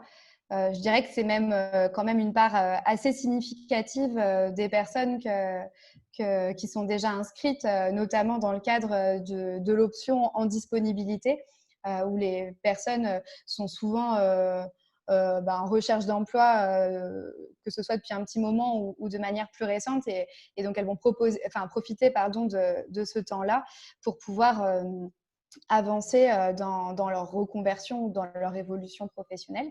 Donc, aucun souci pour être demandeur d'emploi. Et par ailleurs, il n'y a pas de problème pour continuer à toucher ses droits au chômage en suivant Nouvelle Voie. Ce n'est pas une formation universitaire qui remettra en cause ça. Et par ailleurs, je pense qu'il y a vraiment possibilité, et c'est le cas d'un certain nombre d'apprenants qui sont déjà inscrits, de présenter aussi Nouvelle Voie à Pôle emploi comme un dispositif qui va venir les aider à retrouver un emploi, puisqu'on crée des temps d'immersion et énormément de contacts avec tout un écosystème qui pourrait être les futurs employeurs de la personne. Donc, pas de souci pour ça. Donc, j'en profite pour toutes les questions CPF, etc., que j'ai eu l'immense plaisir de beaucoup creuser ces derniers temps. Alors, sur est-ce que ça peut être pris en charge par Pôle emploi,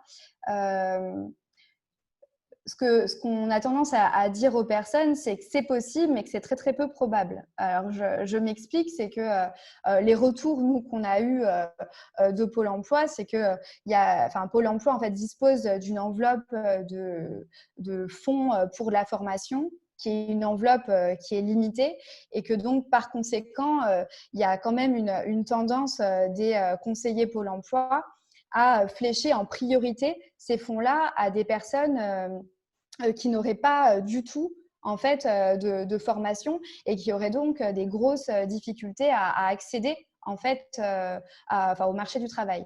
Ce qui n'est pas forcément le cas des personnes, en tout cas jusqu'à présent, qui nous ont contactés, qui ont souvent en fait un niveau de formation qui est déjà significatif et qui vont plutôt faire nouvelle voie pour rebondir, pour donner une nouvelle coloration et pour évoluer en fait dans leur métier. Donc voilà, si c'est ça votre cas, il y a quand même pas mal de chances que vous ne soyez pas prioritaire pour un financement Pôle emploi et que ce soit un peu compliqué. Voilà, ça, c'est pour les demandeurs d'emploi. Après, pour les fonds plutôt de la formation professionnelle, en fait, il faut distinguer deux choses. La première chose, c'est ce qu'on appelle le plan de développement des compétences. Donc, en fait, c'est les fonds de formation qui sont mobilisables par des salariés qui sont en poste dans le cadre de leur poste actuel. Donc, si vous, par exemple, vous vous dites en fait, je suis salarié d'une organisation et je pense que je peux réussir à convaincre mon employeur que cette formation Nouvelle Voie serait intéressante dans le cadre de mon poste. Alors, dans ce cas-là, en fait, vous pouvez faire appel à votre OPCO pour faire appel aux fonds de formation professionnelle qui correspondent à ce qu'on appelle le plan de développement des compétences. L'Institut Transition et organismes de formation va être référencé là très prochainement sur Datadoc. Donc, il n'y a pas de problème en fait pour faire appel à ces fonds-là en particulier. Là, on a plusieurs apprenants dans le programme en activité qui ont une validation en fait par leur employeur et donc qui sont en train de faire des démarches pour que ce soit pris en charge dans ce cadre-là. Donc ça, c'est une option où a priori, ça peut être tout à fait envisageable. En tout cas, l'Institut est éligible à ce type de financement. Et après, la deuxième option, c'est ce qu'on appelle le CPF, donc le compte personnel de formation. Donc ça, c'est quelque chose, c'est des fonds auxquels vous pouvez faire appel sans lien en fait avec votre poste actuel et sans accord en fait de l'employeur. Donc ça, a priori, ce ne sera pas possible pour cette année, en tout cas pour septembre, parce que ça nécessite en fait un gros travail de fond pour rendre en fait les formations éligibles en fait au CPF. Il y a un certain nombre de démarches à faire et en fait ce sera pas bon pour la rentrée. C'est quelque chose sur lequel on va continuer à travailler l'année prochaine pour que ce soit possible, mais c'est relativement complexe et donc on n'a pas pu y arriver pour cette année. Voilà, donc ça c'est pour, je dirais, les financements publics mobilisables. Après, ce qu'il faut savoir, c'est que l'Institut Transition a créé en fait un fonds de solidarité territoriale qui est aussi là pour venir en aide à des apprenants qui ne pourraient pas en fait assurer les coûts de formation. Pour proposer une prise en charge partielle ou totale en fonction des situations des personnes. Mais ça s'adresse vraiment à des personnes qui sont dans des situations de précarité importantes et qui auraient difficilement matière à trouver des ressources pour faire face à la formation. Mais donc, si vous avez le sentiment que vous êtes dans cette situation-là, que vous êtes extrêmement motivé, mais qu'il y a un vrai problème financier, il ne faut pas du tout hésiter à nous contacter et notamment à me contacter pour voir ce qui serait envisageable avec nous à ce niveau-là. Ouais, l'idée, c'est toujours la même chose. N'hésitez pas à nous parler des problèmes que vous pourriez avoir financiers, emploi du temps, organisation, des choses comme ça. Parce que l'idée, c'est que nous, on soit à vos côtés, c'est-à-dire notre position dans tout le programme Nouvelle Voie, c'est d'être à vos côtés pour vous aider à faire cette transition. Et si ça passe par trouver un cadre qui vous facilite tout ça, eh ben, on le fera, on essaye de trouver. Il y en a qui nous disent, par exemple, je suis en train de chercher un petit job dans ce secteur, si vous entendez quelque chose. Il y en a qui vont nous demander des fois des choses bêtes comme ils nous disent, je suis en train de regarder pour du logement, des choses comme ça. Donc, n'hésitez pas à partager ces difficultés avec nous et on essaiera de voir comment vous arranger dans tous les cas. Pour répondre à une question très pratico-pratique on reste autour du financement, la formation Nouvelle Voie, du coup, c'est 4 560 € précisément TTC. Vous trouverez toutes ces informations sur le site de l'Institut Transition. Et donc voilà, ça se fait en général en plusieurs versements. Et toutes les informations sont aussi sur le dossier d'inscription. Vous pourrez voir donc sur le site internet, en fait, vous avez à la fois le formulaire qui vous permet de prendre rendez-vous avec nous. Donc, dans tous les cas, il y a un rendez-vous à faire avec deux d'entre nous pour échanger, pour voilà, lever toutes les questions qui restent et vérifier si Nouvelle Voie, c'est vraiment un programme qui vous correspond en discutant. Et alors, il faut savoir, c'est pas une, comment dire, c'est pas une histoire de sélection comme on peut avoir dans des écoles classiques en se disant est-ce que vous êtes assez écolo, est-ce que vous savez assez de choses sur la permaculture et la vie des vers de terre dans des lombricomposts. Donc, c'est pas du tout ça hein, l'idée. L'idée, c'est plus de désamorcer le fait que, par exemple, vous ayez fait cette formation parce que ça vous paraissait intéressant et qu'en fait, au bout d'un an, vous vous dites, mais ça ne m'a pas du tout aidé dans ma transition. C'est surtout ça qu'on veut désamorcer parce que pour nous, ça serait un échec, hein, déjà, simplement que membre de l'Institut. Et même pour vous, ça serait dommage de faire cette année-là. Donc, l'idée, c'est que sur le site internet, vous avez le formulaire pour prendre rendez-vous avec nous. Et vous avez le dossier d'inscription qui vous permettra aussi de voir plus en détail les différents aspects un petit peu logistiques, si on veut. Donc, ça, c'était sur ces premiers points. On va enchaîner sur une autre question qui est, on disait alors sélection, pas sélection, mais les deux promos sont presque pleines. Une inquiétude de Bertrand. Donc les deux promos sont presque pleines. Peut-on avoir des détails? Alors je veux bien peut-être plus de détails aussi sur la question de ce qu'il en est, mais en tout cas, Martin, est-ce que tu peux nous donner les chiffres, où est-ce qu'on en est au niveau des inscriptions? Tout à fait. Alors, on a eu deux processus de sélection au sens, comme le disait très bien Isabelle, d'accompagnement où on rencontre les personnes soit d'abord en rendez-vous d'orientation, soit ensuite en rendez-vous de validation. La plupart du temps, on a d'abord un rendez-vous d'orientation où on échange brûle pour point sur tout ce qui peut être pertinent et un rendez-vous de validation, on prend vraiment le temps de bien lever toutes les questions, tous les points importants si la personne a décidé, après avoir déposé son dossier. Le rendez-vous d'orientation est avant le dépôt du dossier. Le rendez-vous de validation est après le dépôt du dossier d'inscription. Donc, comme dit Isabelle, on prend le temps de bien échanger pour voir que ce soit le plus fertile possible pour les personnes et que Nouvelle Voie soit bien adaptée, qu'il n'y ait pas d'autres dispositifs plus pertinents, que la personne elle trouvera sa place dans ce qu'on a construit. Donc, on a eu deux sessions, une qui s'est terminée le 30 mai et une qui s'est terminée le 30 avril. Ces deux sessions nous ont amené 32 personnes sur deux promos d'environ 40 personnes. Il y aura peut-être 42 personnes, peut-être qu'il y en aura 38. On verra l'usage. C'est autour de 40 personnes avec, comme disait Fanny, une promo en activité et une promo en disponibilité, les deux de 20 personnes.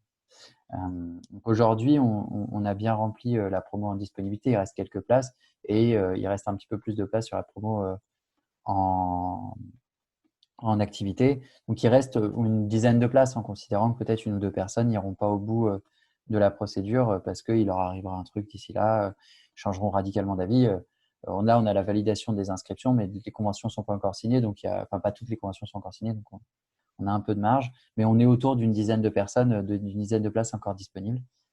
Donc, il reste de la place et donc, on reçoit les candidatures jusqu'au 30 juin. Et au 30 juin, en fonction du nombre de personnes qu'on aura, on aura potentiellement à échanger avec les personnes pour choisir les personnes pour qui ce sera le plus fertile. Donc, c'est des échanges qu'on aura avec chacun et le but ce sera pas de dire non à une personne. Et surtout, c'est très important pour nous de le dire. Isabelle l'a un peu décrit aussi sur des enjeux plus qui sont connectés à la transition écologique, mais c'est aussi sur les enjeux qui sont plutôt liés au diplôme. Il s'agit pas, on va pas choisir si jamais on devait être amené à choisir. Je n'espère pas forcément, mais si on devait être amené à choisir, ce sera jamais sur les diplômes, ce sera jamais sur les compétences préalables. Ce sera sur la fertilité pour la personne dans le processus dans lequel elle est. Il y a des personnes pour qui Nouvelle Voie, c'est décisif, ça leur permettra de changer de voie, changer de vie, participer à la transition écologique et solidaire à plein régime. Il y en a d'autres pour qui ça serait un enrichissement. Il y en a d'autres pour qui c'est plus un coup de pouce, un coup de plus qui va les aider à avancer. Ce n'est pas du tout les mêmes réalités. Et si on doit être amené à choisir, ce n'est pas de prendre le polytechnicien, le X-Min ou le Sciences Po Paris, ENA, etc., qui débarque parce qu'il a des diplômes comme le système français sait en fabriquer à l'appel, ou le médecin, le chirurgien, l'architecte. Ce sera de choisir les personnes pour qui ce sera le plus fertile, qu'on n'ait pas de diplôme, un CAP petite enfance, un CAP boulangerie ou un diplôme pas tout à fait terminé.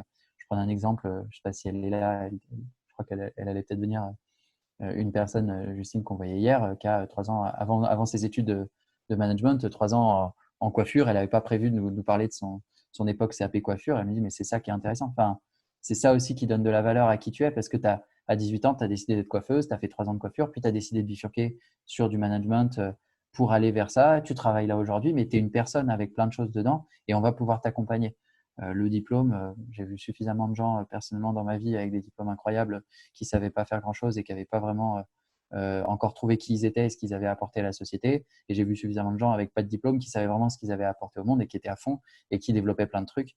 Ce qui compte, c'est arriver avec une nouvelle voie, avec l'idée qu'on va pouvoir aider les gens à donner le meilleur d'eux-mêmes. Il y a des gens à qui on dit, c'est trop tôt pour vous, vous ne savez pas du tout vraiment où vous avez envie d'aller, même sur la transition écologique, solidaire, plein de choses. Il y a peut-être encore de l'exploration à faire. Ou là, concrètement, vous êtes tellement avancé, vous avez déjà votre projet, vous allez monter une entreprise, tout est clair. Enfin, il y a une pépinière, on vous accompagne gratuitement. Ça a beaucoup plus de sens. Ou moi, ce que je veux, c'est bouger mes collègues, amener du changement, mais sans changer de métier. Bah, là, il y a les ambassadeurs du changement, ça va être beaucoup plus pertinent que Nouvelle Voie. Donc, en fait, c'est vraiment là-dessus qu'on va fonctionner. C'est sur ce qui est le plus fertile pour les personnes. Ça, c'est très important pour nous parce que c'est un peu en rupture avec ce que notre société nous a appris pour la plupart d'entre nous et qui est vraiment aux antipodes des valeurs qu'on a fondées à Antilla et qu'on a fondées dans cet institut basé sur il y a une graine en chacun et on va choisir ceux chez qui on va pouvoir aider la graine à pousser le plus possible. Ok, nickel. Si vous avez d'autres questions sur les entretiens, en fait, honnêtement, si vous posez des questions sur les rendez-vous et que vous hésitez à prendre rendez-vous, prenez rendez-vous, tout simplement.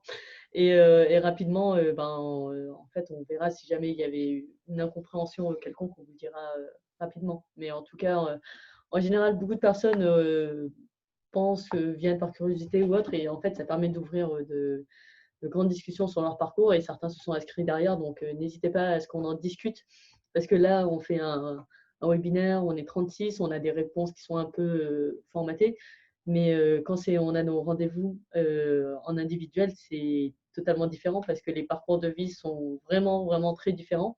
Et les réponses qu'on va avoir entre un cadre supérieur qui a 30 ans ne sont pas les mêmes que chez quelqu'un qui a 50 ans, 3 enfants à charge et qui est sorti du travail depuis 10 ans. Donc, forcément, tout ça fait que ça demande qu'on personnalise nos réponses. Et pour cela, du coup, ça demande qu'on échange avec vous. Donc, c'est pour ça qu'on a mis en place ces rendez-vous, même si on y passe beaucoup de temps, mais c'est toujours avec plaisir d'échanger pour le parcours parce que finalement, c'est ça qui nous anime aussi à l'Institut. Alors, pour reprendre donc Fanny, notre spécialiste financement pour son plus grand plaisir, financement, formation et autres. Donc, il y avait une question qui venait du coup de Cyril par rapport à comment gérer les droits cumulés, avec comment gérer le Pôle emploi, l'inscription, tout ça. Est-ce que tu peux peut-être préciser pour répondre à Cyril? Alors, oui. Alors, ce que je vais dire, c'est dans l'état de ce que moi j'ai compris de la formation professionnelle, enfin, pour qui a déjà cherché à comprendre comment ça fonctionnait, il y a quand même une certaine complexité et opacité. Donc, je donne les infos telles qu'elles m'apparaissent, mais ça vaut vraiment la peine à chaque fois d'aller vérifier en fait et de tenter sa chance parce que des fois, en fonction de l'interlocuteur qui étudie votre dossier, vous pouvez avoir des réponses différentes. Donc, voilà, ce petit préalable.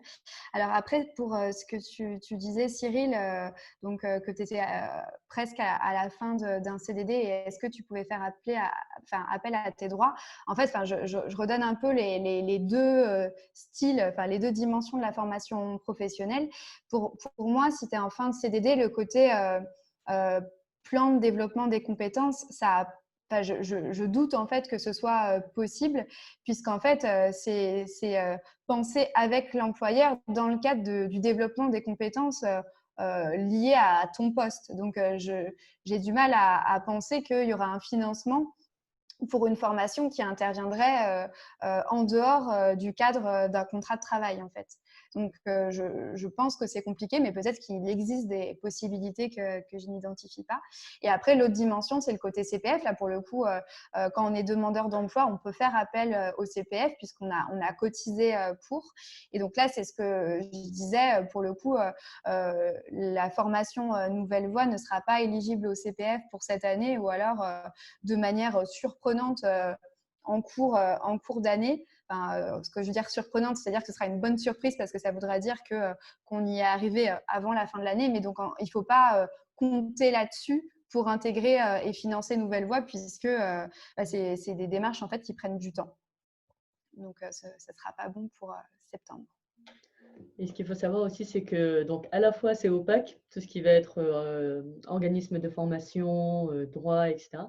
Et en plus, c'est en train de changer. C'est-à-dire que même quand vous parlez aux personnes qui sont RH, responsables de formation ou quoi, c'est assez compliqué parce que tout est en train de changer vraiment à l'instant même où on vous parle. Donc c'est pour ça, c'est un peu un gros travail sur lequel on essaye d'être en veille. Et quand je dis on, j'entends beaucoup Fanny. Merci Fanny pour ce gros travail que tu fais. L'équipe apprécie énormément. Donc voilà, l'idée, c'est aussi que on regarde selon les situations, on avance avec vous aussi, on voit ce qui vous manque pour faire les différentes démarches. Alors, on va prendre une question du coup qui est un peu plus sur le fond de la formation par rapport au mémoire. Donc, c'est une question que Audrey a posée. Et donc, je sais que le mémoire, alors moi venant d'un domaine industriel, Audrey aussi, je sais si je ne me trompe pas, des fois c'est un peu flou. On sait pas forcément, enfin, moi, j'ai jamais eu forcément un énorme mémoire. Et vient cette question de, mais en fait, qu'est-ce qu'on va faire comme sujet de mémoire si on n'a pas encore d'idée, comment est-ce qu'on rentre, sachant que c'est quand même une grosse pierre de l'Institut. Et plus je la découvre, plus enfin, je trouve ça vraiment super qu'on ait inclus ça dans la formation. Mais voilà, pour revenir à la question d'Audrey, si on n'a pas encore d'idée de sujet de mémoire, comment est-ce qu'on fait? Alors Martin, si tu peux donner plus de détails sur ça. Tout à fait. Alors, comme tu disais, c'est vraiment, c'est même plus qu'une inclusion, c'est-à-dire qu'on inclut les autres dimensions aux mémoires. C'est-à-dire qu'au tout départ, dans ce qu'on a imaginé quand on était encore dans nos discussions de repas, de fin de journée, etc., c'était le mémoire qui était le sujet au cœur parce que c'est cet outil transitionnel que Fanny a présenté.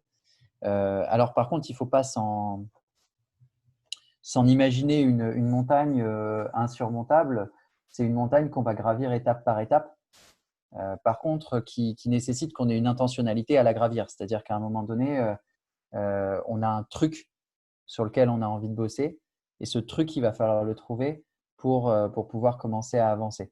Alors, comment ça fonctionne? C'est plutôt comme un entonnoir. C'est-à-dire qu'on va commencer sur des traits généralités. Donc, par exemple, là, quand on va se voir avec Audrey, alors, qui voit Audrey, je ne me souviens plus comment on a attribué le binôme. Donc, les deux personnes qui verront Audrey, on va commencer par se dire qu'est-ce que tu quittes? Pourquoi est-ce que tu le quittes? Qu'est-ce qui t'allait pas? Qu'est-ce qui t'allait? Qu'est-ce que tu aimais bien faire? Qu'est-ce qui n'avait pas de sens? Et au fur et à mesure des réponses, des échanges qu'on a, on se dit mais en fait, qu'est-ce qui a du sens pour toi? Qu'est-ce qui vibre en toi? Qu'est-ce qui va vraiment t'amener à te dire le matin, je me lève et j'y vais, quoi. Il y a des personnes pour qui spontanément, il y a des trucs qui commencent à apparaître, à germer. Et là, il y a un été quand même pour continuer à creuser, rencontrer du monde, lire des bouquins, écouter des podcasts, regarder des docus. Il y a plein de petites choses qu'on peut faire. Et donc, on donne des conseils, on donne des bouquins à lire, des émissions de radio à écouter, des rencontres à avoir, des personnes inspirantes à qui passer un coup de fil. Donc, tout ça va amener la personne à progresser sur d'une intention qui parfois est assez floue, mais où on voit émerger des choses où tu dis, ah non, toi, on sent que quand tu parles de ça, c'est vraiment ça qui a du sens pour toi, quoi. Je pense à une personne qu'on a accompagnée sur l'urbanisme, etc. On parlait d'urbanisme, puis à un moment donné, il n'y a pas de lumière, quoi. Et puis d'un coup, on se met à parler artisanat, et là, la lumière apparaît, le sourire apparaît, l'énergie est là. C'est cet enjeu-là dans un très beau poème d'un poète qui s'appelle Jacques Bertin. Il dit à un moment donné, c'est une étudiante turque qui a été assassinée pendant un coup d'État, comme il y en a eu en Turquie dans les années 60-70, et qui dit j'ai été là où mon sourire me conduisait, quoi. J'ai été sur le chemin conduit par mon sourire. C'est aussi ça, c'est de sentir les trucs où on sourit quand on y pense, on se dit mais c'est ça, quoi. Je peux être crevé le soir, j'ai fini à 22h, j'en peux plus, mais en même temps je sais pourquoi je le fais, j'ai le sourire aux lèvres parce que c'est ça aussi, quand j'en sors, j'ai plus d'énergie que quand j'y suis rentré. Moi, c'est ça Anti-là. Enfin, concrètement, le matin, j'ai pas du tout envie de me lever. Sur le chemin, j'ai pas du tout, je fais la gueule, j'ai pas du tout. Et puis je rentre, j'ai l'accompagnement, j'ai la personne que je vois, et là, tout ça disparaît et j'ai l'énergie, elle réapparaît et elle vient. Le truc où on vibre pas, c'est quand on a de l'énergie avant d'y rentrer, qu'on en ressort lessivé et que on a plus envie de rien parce que ça nous a usé, quoi. Moi, je l'ai vécu en tant que prof, je l'ai vécu en tant que professionnel. C'est des trucs qui sont pas chouettes, quoi. On se dit non, c'est pas ça. Donc, c'est aller commencer à sentir ce truc-là qui tient à notre évolution professionnelle, mais qui tient aussi à des sujets qui nous tiennent à cœur, qui parfois reviennent au temps de l'enfance. Enfin, souvent, on dit, c'est cette phrase de Picasso, j'ai passé toute ma vie à apprendre à dessiner comme un enfant. À 5 ans, je savais peindre comme Raphaël, ou plus si Raphaël ou Michel-Ange qui citent.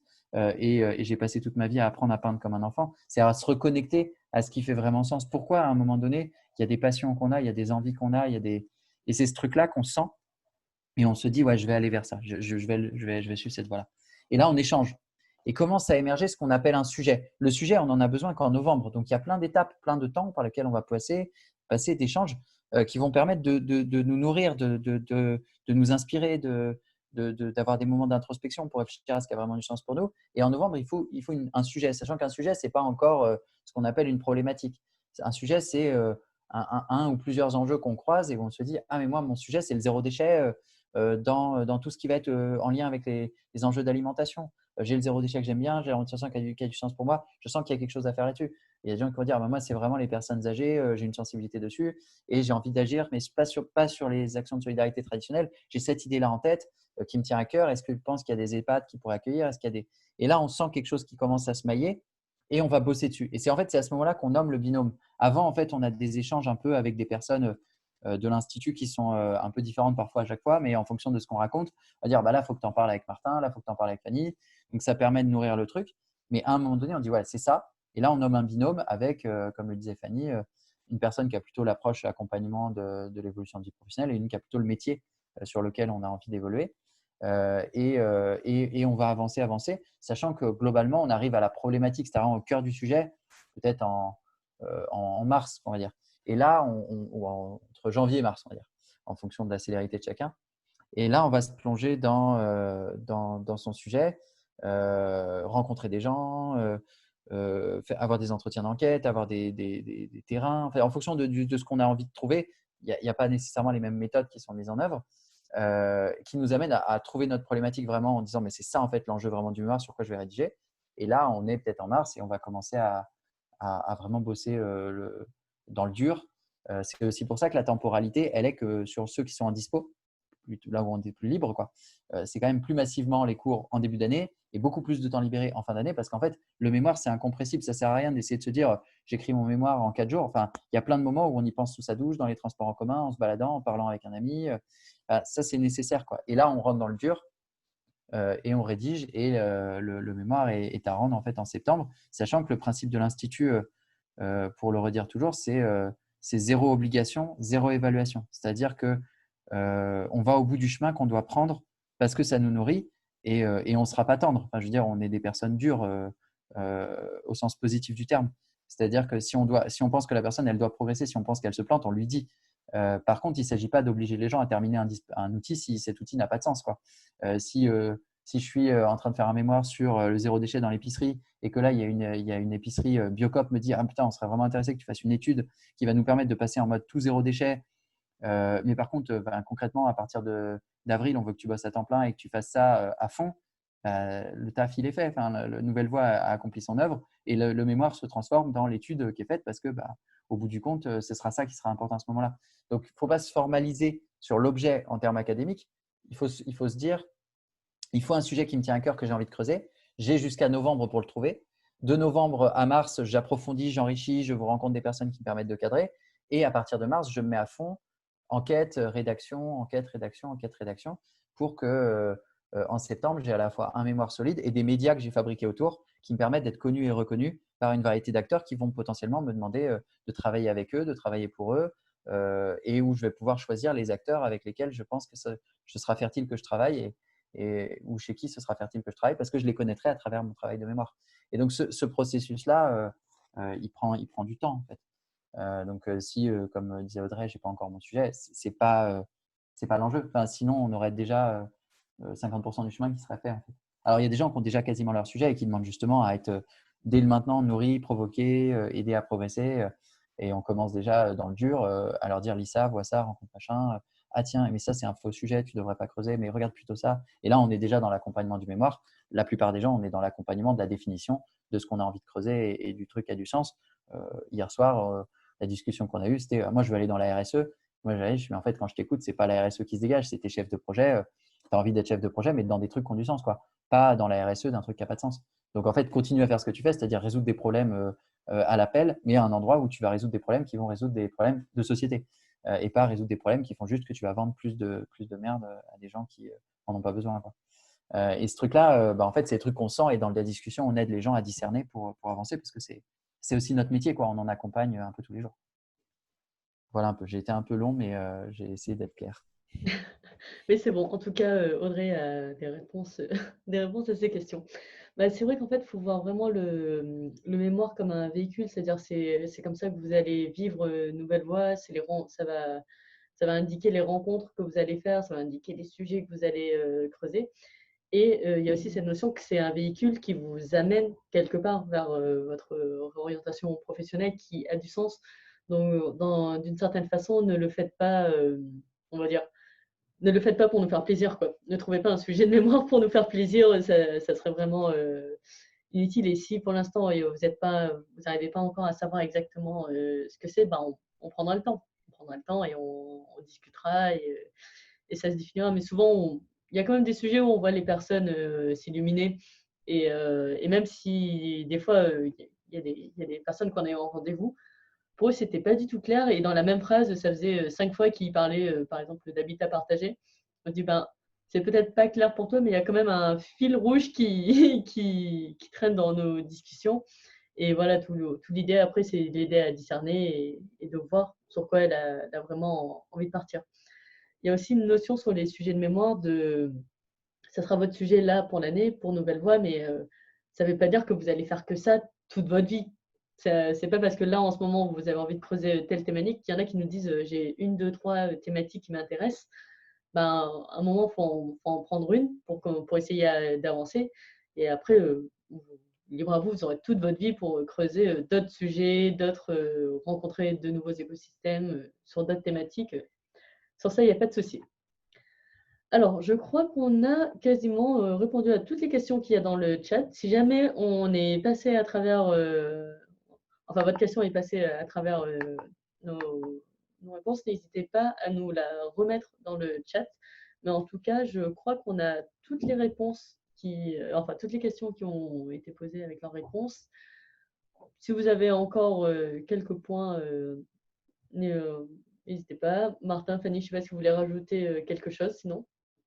Juste pour compléter sur deux petits points, sur le choix du sujet, Martin et Isabelle vous ont pas mal expliqué comment, en tout cas, on allait vous accompagner, que ce soit lors des entretiens là qu'on pourrait avoir en amont de votre inscription, ceux qu'on peut avoir après l'inscription aussi. Là, il y a un certain nombre d'apprenants qui ont déjà un petit peu avancé dans la définition de ce qui les intéresserait. Ça, c'est vraiment aussi un des sujets principaux qu'on travaillera en fait au début du programme Nouvelle Voie.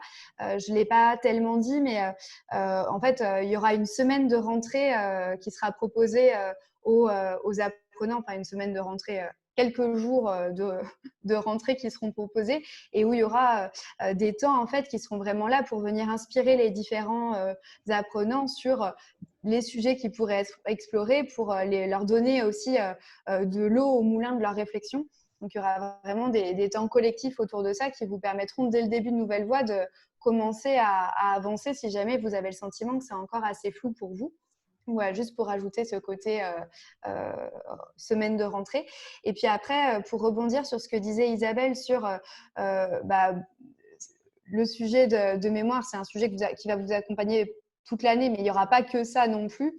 Hier, une apprenante me disait ah, mais est-ce que j'ai le droit, si je choisis de faire un mémoire sur, par exemple, l'éco-responsabilisation des cantines, de faire des missions sur le zéro déchet ou sur les personnes âgées pour explorer en fait d'autres dimensions tout au long de l'année. Et ça, oui, bien sûr, il y a des personnes qui vont être très focalisées sur un sujet et qui vont se dire en fait je vais utiliser aussi les missions pour aller explorer mon sujet parce que je sais où est-ce que j'ai envie d'aller et donc tout va avoir une cohérence. Enfin, je pense à une apprenante qui est passionnée en fait par les lieux de quartier et comment ces lieux de quartier peuvent être des vecteurs de transition pour les personnes. Et donc, elle, ça va être son sujet de mémoire. Et le but, c'est que toutes ces missions soient dans des lieux de quartier. Donc, ça va être le fil rouge pour elle, c'est une option.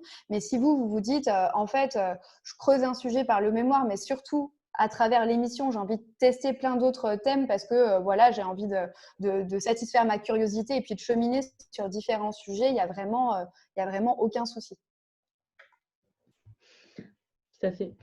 En Du coup, pratique, ouais, en pratique, je vas-y. pense que ce qu'a dit Isabelle est très important. C'est ce dispositif qu'on a créé avec Nouvelle Voix, il est au service des personnes qui sont censées s'en saisir, s'y nourrir pour agir. S'il devait bloquer ne serait-ce que un tout petit processus d'action potentiel, alors il aurait déjà échoué. C'est ce qui, pour moi, m'a toujours travaillé quand j'étais enseignant dans le supérieur. À des moments, y compris quand j'étais vice-président de la pédagogie d'un établissement, je disais, à un moment donné, on fabrique des étudiants qui correspondent à nos dispositifs d'enseignement. C'est-à-dire qu'on ne crée pas des dispositifs d'enseignement au service des étudiants ou des apprenants ou des personnes en formation. On crée des personnes en formation pour les adapter à notre dispositif. On leur dit, bah, vous devez pratiquer de telle manière, à tel moment, dans tel contexte, et on sature leur capacité d'initiative. Le principe là est d'être très centré sur l'accompagnement et sur une variété de dispositifs d'inspiration, accompagnement, rencontre. C'est de pouvoir accompagner les personnes artisanalement. C'est-à-dire qu'aujourd'hui, sur les missions, on rencontre une personne, on lui dit, toi, ta mission, il ne s'agit pas de prendre dans le marché à mission des missions qu'on propose, il s'agit d'aller rencontrer tel acteur et on va fabriquer des missions autour. Tel acteur, on va fabriquer des missions autour parce qu'on va les adapter à toi pour que tu puisses progresser le plus possible et donner le plus de ton potentiel. Donc, il y a cet enjeu-là de se dire, en fait, il ne faut pas agir pour nous. C'est pas le but. Il ne s'agit pas d'essayer de montrer qu'on est capable de fabriquer un mémoire. Ce n'est pas la question. Tout le monde en est capable. Il s'agit que cet exercice-là soit le plus fertile parce que le vrai enjeu, il ne se joue pas dans la formation. Le vrai enjeu, il se joue à la sortie. Il se joue déjà maintenant pour chacun, mais il se joue à la sortie. Parce qu'on dit à toutes les personnes, que ce soit en Ancilla, dans la pépinière ou dans nos actions ou dans l'Institut, on n'est pas à votre service et vous n'êtes pas au nôtre. C'est-à-dire qu'on est au service d'une bataille de société qui est la transition écologique et solidaire. On ne vous fait pas la charité en vous accompagnant, on ne vous fait pas la charité en vous aidant, mais vous ne nous payez pas pour en gros vous donner exactement ce que vous voulez. Vous participez à une aventure à nos côtés. On va vous nourrir, vous donner des outils, vous donner des ressources parce que derrière, on se retrouve sur le champ de bataille ensemble. Et je prends volontairement un vocabulaire un peu guerrier parce qu'on est le 18 juin et je pense que c'est un jour marqué par les appels à la résistance. Mais c'est qu'en fait, on est dans une bataille où on a 10 ans pour réussir la transition. On est dans une société aujourd'hui qui bascule dans une urgence écologique décisive. Et nous, avec Nouvelle Voix, c'est d'aider les personnes à aller au bout d'elles-mêmes parce qu'on a absolument besoin d'elles. Sans elles, nos associations, nos entreprises éthiques et solidaires qu'on peut avoir accompagnées dans la pépinière, elles n'ont pas les ressources humaines, elles n'ont pas la force de percussion pour fabriquer la société de demain. Donc, c'est cet enjeu-là de se dire, le mémoire, il ne s'agit pas de le faire pour nous, il s'agit de le faire pour que vous soyez les plus pertinents sur le terrain. Par contre, nous, on est là pour être dur aussi et vous dire, non, mais là, il faut se sortir les doigts parce qu'il faut y aller. Si tu as vraiment envie de bouger ta boîte ou si tu as vraiment envie d'amener du changement sur ce sujet-là, ce n'est pas sérieux de ne pas avoir été à ce point-là sur ce sujet. Tu ne peux pas aller te mettre je sais pas, accompagner, à monter un resto sur l'alimentation végétale si tu n'as pas appris ça, mené ça. Tu ne peux pas te retrouver à bosser dans une association qui fait de l'accompagnement d'entreprises en transition si tu n'as pas ça. Sinon, effectivement, tu seras un imposteur. Pour ne pas être un imposteur, faut bosser, il faut apprendre, il faut agir, mais il ne faut pas se laisser faire. Il faut continuer toujours à travailler. Et bien sûr qu'il y a plein de moments où on n'est pas toujours au niveau, mais on bosse, on apprend. Et le mémoire, c'est un vrai outil pour bosser, apprendre, progresser. Et c'est comme ça qu'il faut le prendre. C'est un marchepied, quoi.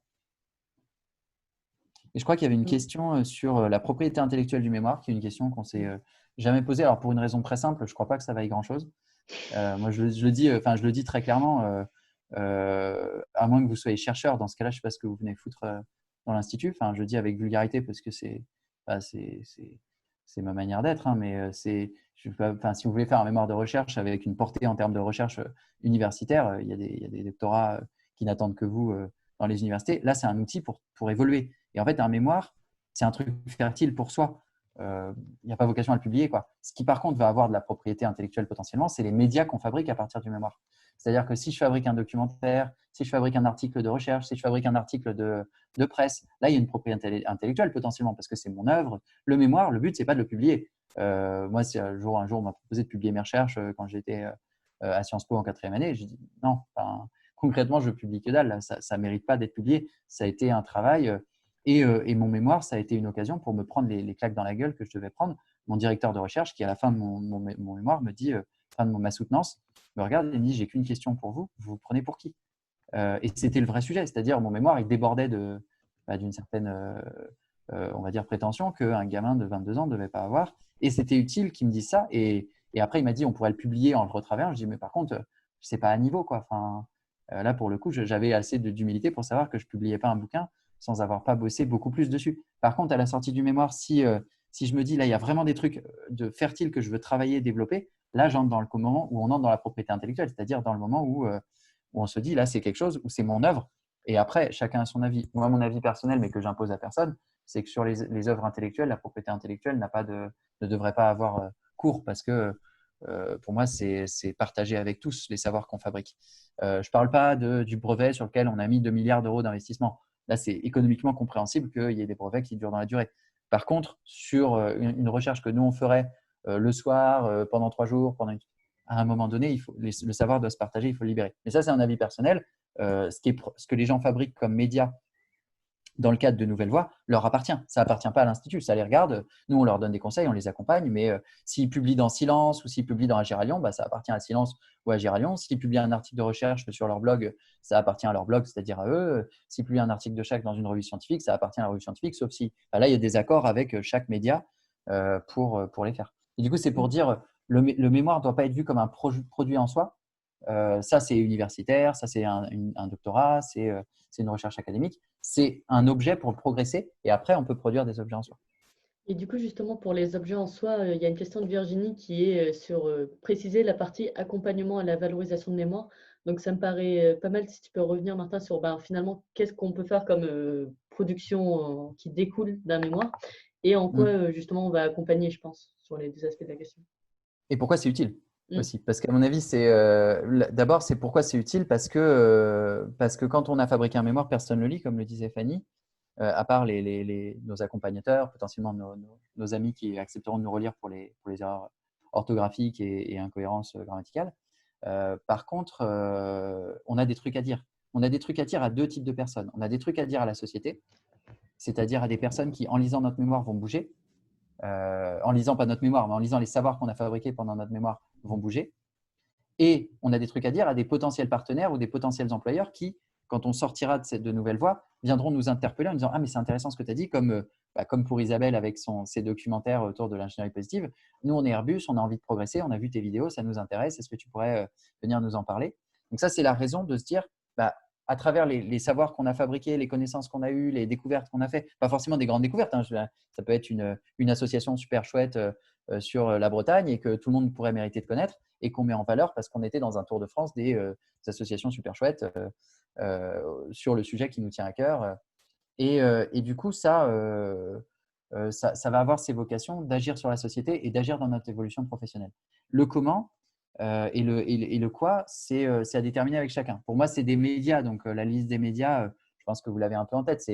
Ça peut être des podcasts vidéo, des podcasts audio, des documentaires, donc un peu plus poussés qu'un podcast, un documentaire du coup, qui est structuré, des articles de presse, des articles de blog, des articles de recherche, des expos, photos, agrémentés de texte, des jeux si on imagine un jeu à partir du mémoire. Enfin, là, je vais vraiment dans les extrêmes parce que je ne suis pas sûr qu'il y ait le cas.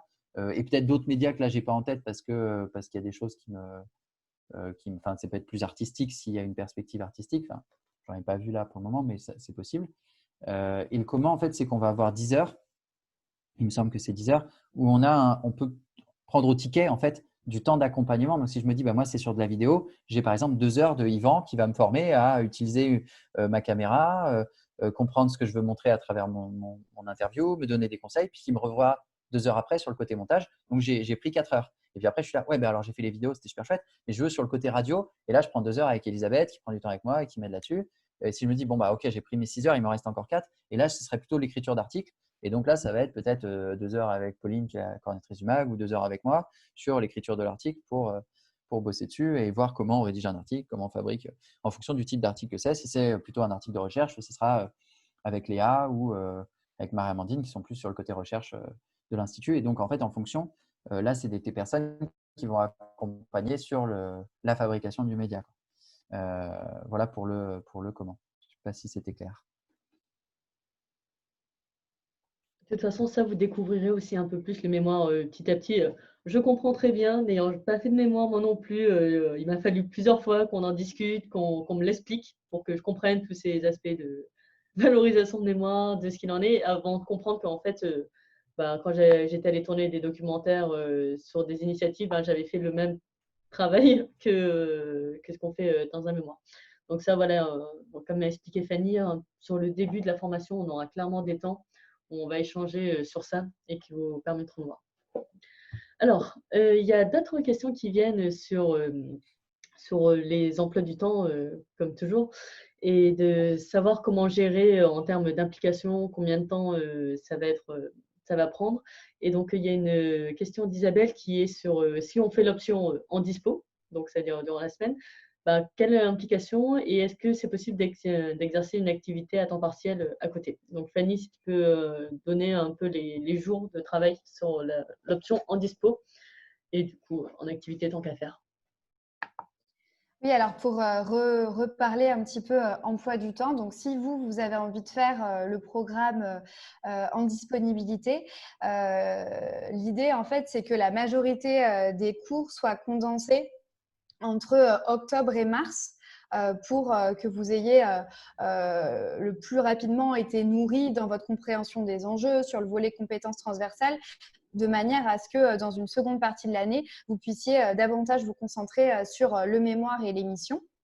Donc voilà, ça c'est l'idée générale. Après, concrètement sur les jours, l'idée c'est que sur la première partie de l'année, en fait, vous ayez cours les jeudis et vendredis de 9h à midi et de 13h30 à 16h30, hors vacances scolaires. Donc, c'est ce que je disais un petit peu tout à l'heure. On est vraiment sur un format par an où l'idée, c'est que ça finisse pas tard, en fait, les cours pour ceux qui ont besoin d'aller récupérer les enfants et que voilà, les vacances puissent être passées en famille. Voilà. Et puis, donc, seconde partie de l'année, pas de cours. Simplement, à ça se rajouteront le séminaire de recherche qui, pour le coup, sera en soirée puisque ce sera interpromo. Et puis, les rendez-vous d'accompagnement avec votre binôme d'accompagnateurs. Mais là, ça se planifie en fait en fonction des contraintes des uns et des autres. Donc, on peut s'adapter à vos réalités. Donc après, concrètement, sur est-ce qu'on peut avoir un travail à temps partiel à côté? Oui, bien sûr. En fait, les lundis, mardis et mercredis, en fait, il y a rien. Alors, pour certains, ça va être justement l'occasion de pouvoir faire plein de missions, être bénévole, prendre du temps pour eux, lire beaucoup. Et dans ce cas-là, c'est très bien. Mais on a aussi des personnes qui en fait ont nécessité de travailler à temps partiel parce qu'elles n'ont pas de ressources par ailleurs. Et donc ça, c'est tout à fait envisageable. Ça m'amène à dire quelque chose qu'on n'a pas du tout évoqué, mais on a un certain nombre d'apprenants en fait, qui n'ont pas de ressources parce que… par exemple, des missions et donc pas de droit au chômage ou arriver à la fin d'un parcours de chômage. Et donc, dans ce cas-là, on travaille pour les aider à trouver ce que nous, on appelle un petit job utile. C'est du travail à temps partiel dans des structures de transition écologique et solidaire pour pouvoir à la fois avoir les ressources nécessaires pour passer l'année, mais aussi être immergé dans des structures qui peuvent être intéressantes dans le parcours de formation. Donc, par exemple, on est en train de prendre contact avec un certain nombre d'épiceries bio, vrac, zéro déchet, avec des restaurateurs et des traiteurs, avec des magasins qui, eux, peuvent se dire, en fait, c'est un peu notre manière d'aider les gens dans leur évolution de vie professionnelle que de les intégrer comme salariés à temps partiel sur un temps donné. Voilà, donc si vous vous dites que ça, c'est quelque chose qui serait… important en fait pour vous pour pouvoir suivre Nouvelle Voie, c'est aussi quelque chose que vous pouvez nous dire. En fait, on ne promet pas des contrats à la fin, mais on est en train de faire tout ce travail partenarial là pour venir faciliter en fait ces rencontres et faire en sorte que l'année soit la plus fertile possible pour tout le monde. Donc ça, voilà, c'était pour le côté emploi du temps. Et pour les côtés en activité, je crois que je ne l'ai pas redit pour ceux qui auraient manqué l'info, c'est les mardis de 17h à 20h et 17 samedis dans l'année, pareil, en dehors des vacances scolaires. Ok, super. Et il restait du coup une question de Cyril qui était sur, donc les formations sont quasi complètes. Est-ce que c'est utile de monter un financement et de tenter de postuler encore pour la rentrée? Sinon, les prochaines promos seront en septembre 2021. Alors, normalement, c'est sûr que l'année prochaine, on aimerait qu'il y ait notre promo, hein. C'est l'idée, hein. C'est pas de faire juste une seule promotion, mais que ça soit un programme qui se fasse sur différentes années. Et du coup, est-ce qu'il est encore temps de faire du financement? Enfin, comme on dit, il reste des places. En tout cas, sur les financements, en termes de délai, est-ce que c'est trop court, à ton avis, Fanny, pour lancer des démarches de financement ou dans tous les cas, voilà, où est-ce qu'on en est? Bah, je sais, comme je sais, je me rappelle plus de quelle démarche on parle. En fait, là, on a un certain nombre de personnes qui s'inscrivent et qui vont faire des démarches de demande de financement à leur OPCO grâce à l'accord de leur employeur. Ça, il est tout à fait encore temps de le faire. Il y a aucun souci. Donc, vous pouvez tout à fait candidater et voir pour. Donc là-dessus, pas de problème. Après, pour les deux autres, CPF et Pôle emploi, je pense que CPF, c'est sûr que ce n'est pas possible. Ça sera probablement possible en septembre 2021. Donc, si vous vous dites qu'en fait, vous, c'est absolument le CPF, et ben dans ce cas-là, oui, il vaut mieux candidater en septembre 2021.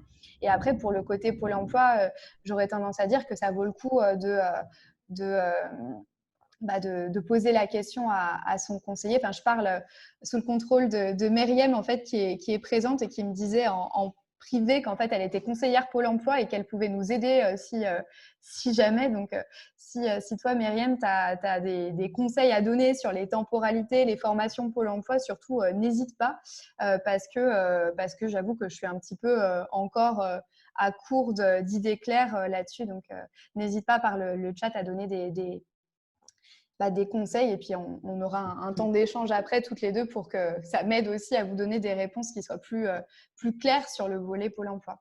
Et après, en termes de temporalité aussi, Cyril, je pense que ça dépend où est-ce que tu en es aussi toi personnellement. Est-ce que tu sens que tu as besoin de rentrer là-dedans maintenant?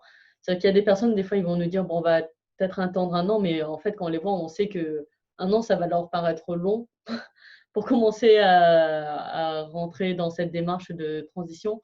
Donc voilà, il faut aussi voir où est-ce que tu en es par rapport à ton parcours. C'est totalement des points qu'on peut voir en rendez-vous ensemble pour échanger, mais je pense qu'il faut vraiment prendre les deux questions de façon différente. C'est-à-dire, est-ce que là, c'est le bon moment pour toi de faire la formation? Oui, bon, bah, dans ce cas-là, comment est-ce qu'on fait pour que tu puisses la réaliser de la façon la plus pratique, simple, sécurisante pour toi? Si c'est plus, bon, bah, j'hésite, mais s'il y aurait le CPF qui m'aiderait, ben voilà, là, ça se réfléchit de peut-être attendre derrière. Mais déjà, commençons par se dire, est-ce que c'est le bon moment et est-ce que c'est la bonne formation par rapport à ce que tu as envie de faire à l'heure actuelle? Alors, il est 56, le temps se gâte un peu en plus.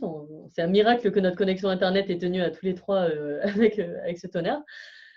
Si vous avez peut-être une dernière question qui arrive, ou sinon, Martin, Fanny, si vous avez une conclusion que vous avez envie de faire, je vous rappelle juste, je vois le merci de Cyril, ça me fait sourire. De rien, Cyril, il n'y a pas de souci, c'est pour ça qu'on a fait ces webinaires. Je rappelle la démarche. Alors, il y en a qu'on a déjà eu un rendez-vous parmi vous. Si vous avez déposé un dossier, on vous recontactera pour le deuxième rendez-vous de validation. Pour ceux qui découvrent, qui n'ont pas encore pris de rendez-vous, voilà, c'est les premiers pas avec l'Institut, faites une demande de rendez-vous pour nous poser des questions. Si vous avez juste une question ponctuelle avant d'oser faire votre demande de rendez-vous, bah, envoyez-nous un mail à contact@instituttransition avec un s.org et on pourra aussi répondre simplement hein, si c'est des petits points avant de faire votre demande de rendez-vous. Mais dites ça. La demande de rendez-vous, on va ensemble, on échange sur votre parcours. Après, vous pouvez déposer un dossier et c'est validé.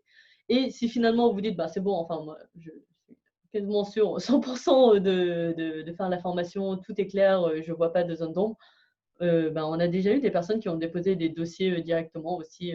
C'est une façon. Donc, vous voyez, dans tous les cas, que vous ayez déposé un dossier directement ou suite à un rendez-vous, j'ai l'impression d'être la première ministre de Nouvelle-Zélande qui vit son tremblement de terre en même temps, qu'on enregistre une émission, quoi. Donc voilà, donc c'est signe que c'est l'heure de se quitter. Dans tous les cas, n'hésitez pas à faire les demandes de rendez-vous. Tout est sur le site internet et vous nous posez une question. Et Martin, le mot de la fin. Un petit point sur ne pas hésiter. Vous ne nous dérangerez pas. C'est ce qu'on dit toujours, que ce soit dans l'Institut ou à Ancilla. Si c'est important de prendre un temps pour vous, pour échanger, pour voir où vous allez aller, même si vous sentez qu'en définitive, ce n'est pas l'Institut, ce n'est pas Nouvelle Voie qui va vous correspondre, c'est notre métier, c'est notre mission d'être aux côtés de toutes les personnes qui ont envie de bouger. Et je n'ai pas encore vu dans tous ces entretiens de personnes qui nous ont amené à perdre notre temps. On ne perd pas notre temps. Et une personne disait, vous avez peut-être fait perdre votre temps. Non, ce n'est pas du temps perdu parce que quand on a envie de bouger dans sa vie, on est à un moment donné, parfois on a que ses rêves. Et on a le sentiment que c'est quelque chose qui vaut rien, alors qu'il n'y a rien qui a plus de valeur que nos rêves et de pouvoir en parler, partager, échanger. On est là pour ça, donc il ne faut vraiment jamais hésiter. Si vous avez sincèrement envie d'agir, envie de bouger, envie d'être utile, envie de participer à cette transition écologique et solidaire qui est indispensable à notre société, même si c'est brouillon, même si c'est bordélique, même si ce n'est pas clair, même si vous pensez que vous n'avez pas encore les compétences, la légitimité ou tout ce qu'on peut imaginer, ça ne justifie pas que vous ne preniez pas le temps que nous, on ne prenne pas le temps de prendre du temps avec vous et que vous ne fassiez pas cette démarche de nous demander un rendez-vous, de nous envoyer un message, de nous écrire et qu'on se rencontre, que ce soit en visio ou en physique. C'est quelque chose qui a une valeur infinie pour nous et c'est dans cet esprit-là qu'on a créé Ancilla et c'est dans cet esprit-là qu'on a créé cet institut. Donc, n'hésitez jamais à interagir avec nous quand on est là. Et si jamais on trouve que c'est très inadapté, si vous dites je suis à Brest et je veux me lancer dans la pêcherie écologique, il est probable qu'on vous réponde que c'est très sympa et qu'on est à fond avec vous, mais que concrètement, on ne va peut-être pas se prendre 2 heures pour parler de la pêcherie écologique parce qu'on n'y connaît rien et qu'on n'est pas du tout à Brest. Mais que par contre, il y a de grandes chances qu'au bout du compte, on y aille. Et surtout, il y a un poème que j'aime beaucoup citer quand on est au début de notre chemin, qui est un poème de Yeats. C'est un poème d'amour en anglais, mais qui termine par « Et moi qui suis pauvre et qui n'ai que mes rêves, sous tes pas je les ai déroulés, marche doucement parce que tu marches sur mes rêves. » Quand on est au moment où on change de voie, on s'engage, on agit, parfois on n'a que nos rêves et on est pauvre et on a toujours le sentiment, enfin ceux qui sont autour de nous peuvent nous froisser en fait en disant « mais attends, c'est une lubie, l'écologie c'est n'importe quoi, et attends mais c'est bon, tu vas pas changer de voie, tu te crois où? Et puis en plus, tu as fait un voyage en avion il y a 3 jours et tu viens me dire que tu veux bouger pour la transition écologique. » Nous, on n'est pas là pour juger d'où vous venez. Si vous nous dites j'ai envie d'aller quelque part, vos rêves, c'est tout ce qui a de la valeur et c'est avec ça qu'on va travailler, c'est avec ça qu'on va parler et ça peut valoir la peine même pour des gens qui encore sont loin d'y aller. Il y a plein de gens finalement à qui on a dit Nouvelle Voie, c'est dans 1 an ou dans 2 ans. Mais voilà qui tu peux rencontrer, voilà ce que tu peux vivre, voilà les assos où tu peux t'engager, voilà tout ce que tu vas pouvoir faire qui va faire que dans 1 an ou dans 2 ans, ce sera vraiment fertile. Et si on ne s'était pas vu, il ne serait peut-être rien passé, quoi. Donc, n'hésitez jamais, vous ne nous dérangez pas, quoi. C'est pas du tout… c'est notre métier, c'est notre mission, c'est notre raison d'être là et de nous battre et de nous engager. Donc, allez-y, quoi. Vous nous permettrez juste de nous engager encore plus. Et nous. Et en plus, vous aurez la chance aussi de rencontrer d'autres membres parce que du coup, ces webinaires, on les a toujours fait, Fanny, Martin, moi. Mais on est quand même pas mal dans le cœur d'équipe. Les noms que vous voyez, hein, Maëlle, Alice et plein d'autres, Marie-Hélène, Clémentine, Julie. Et durant ces rendez-vous aussi, c'est l'occasion que vous les rencontriez. Et donc, c'est pour ça, ça nous fait tous plaisir. On a vraiment vu l'Institut se concrétiser quand on a commencé à échanger avec vous. Voilà. Merci Martin pour ces derniers mots. Merci Fanny pour toutes les explications. Et merci à vous tous d'avoir été là sous ce temps pluvieux. Allez, bonne soirée à tous. À bientôt. Au revoir. Merci. Bonne soirée.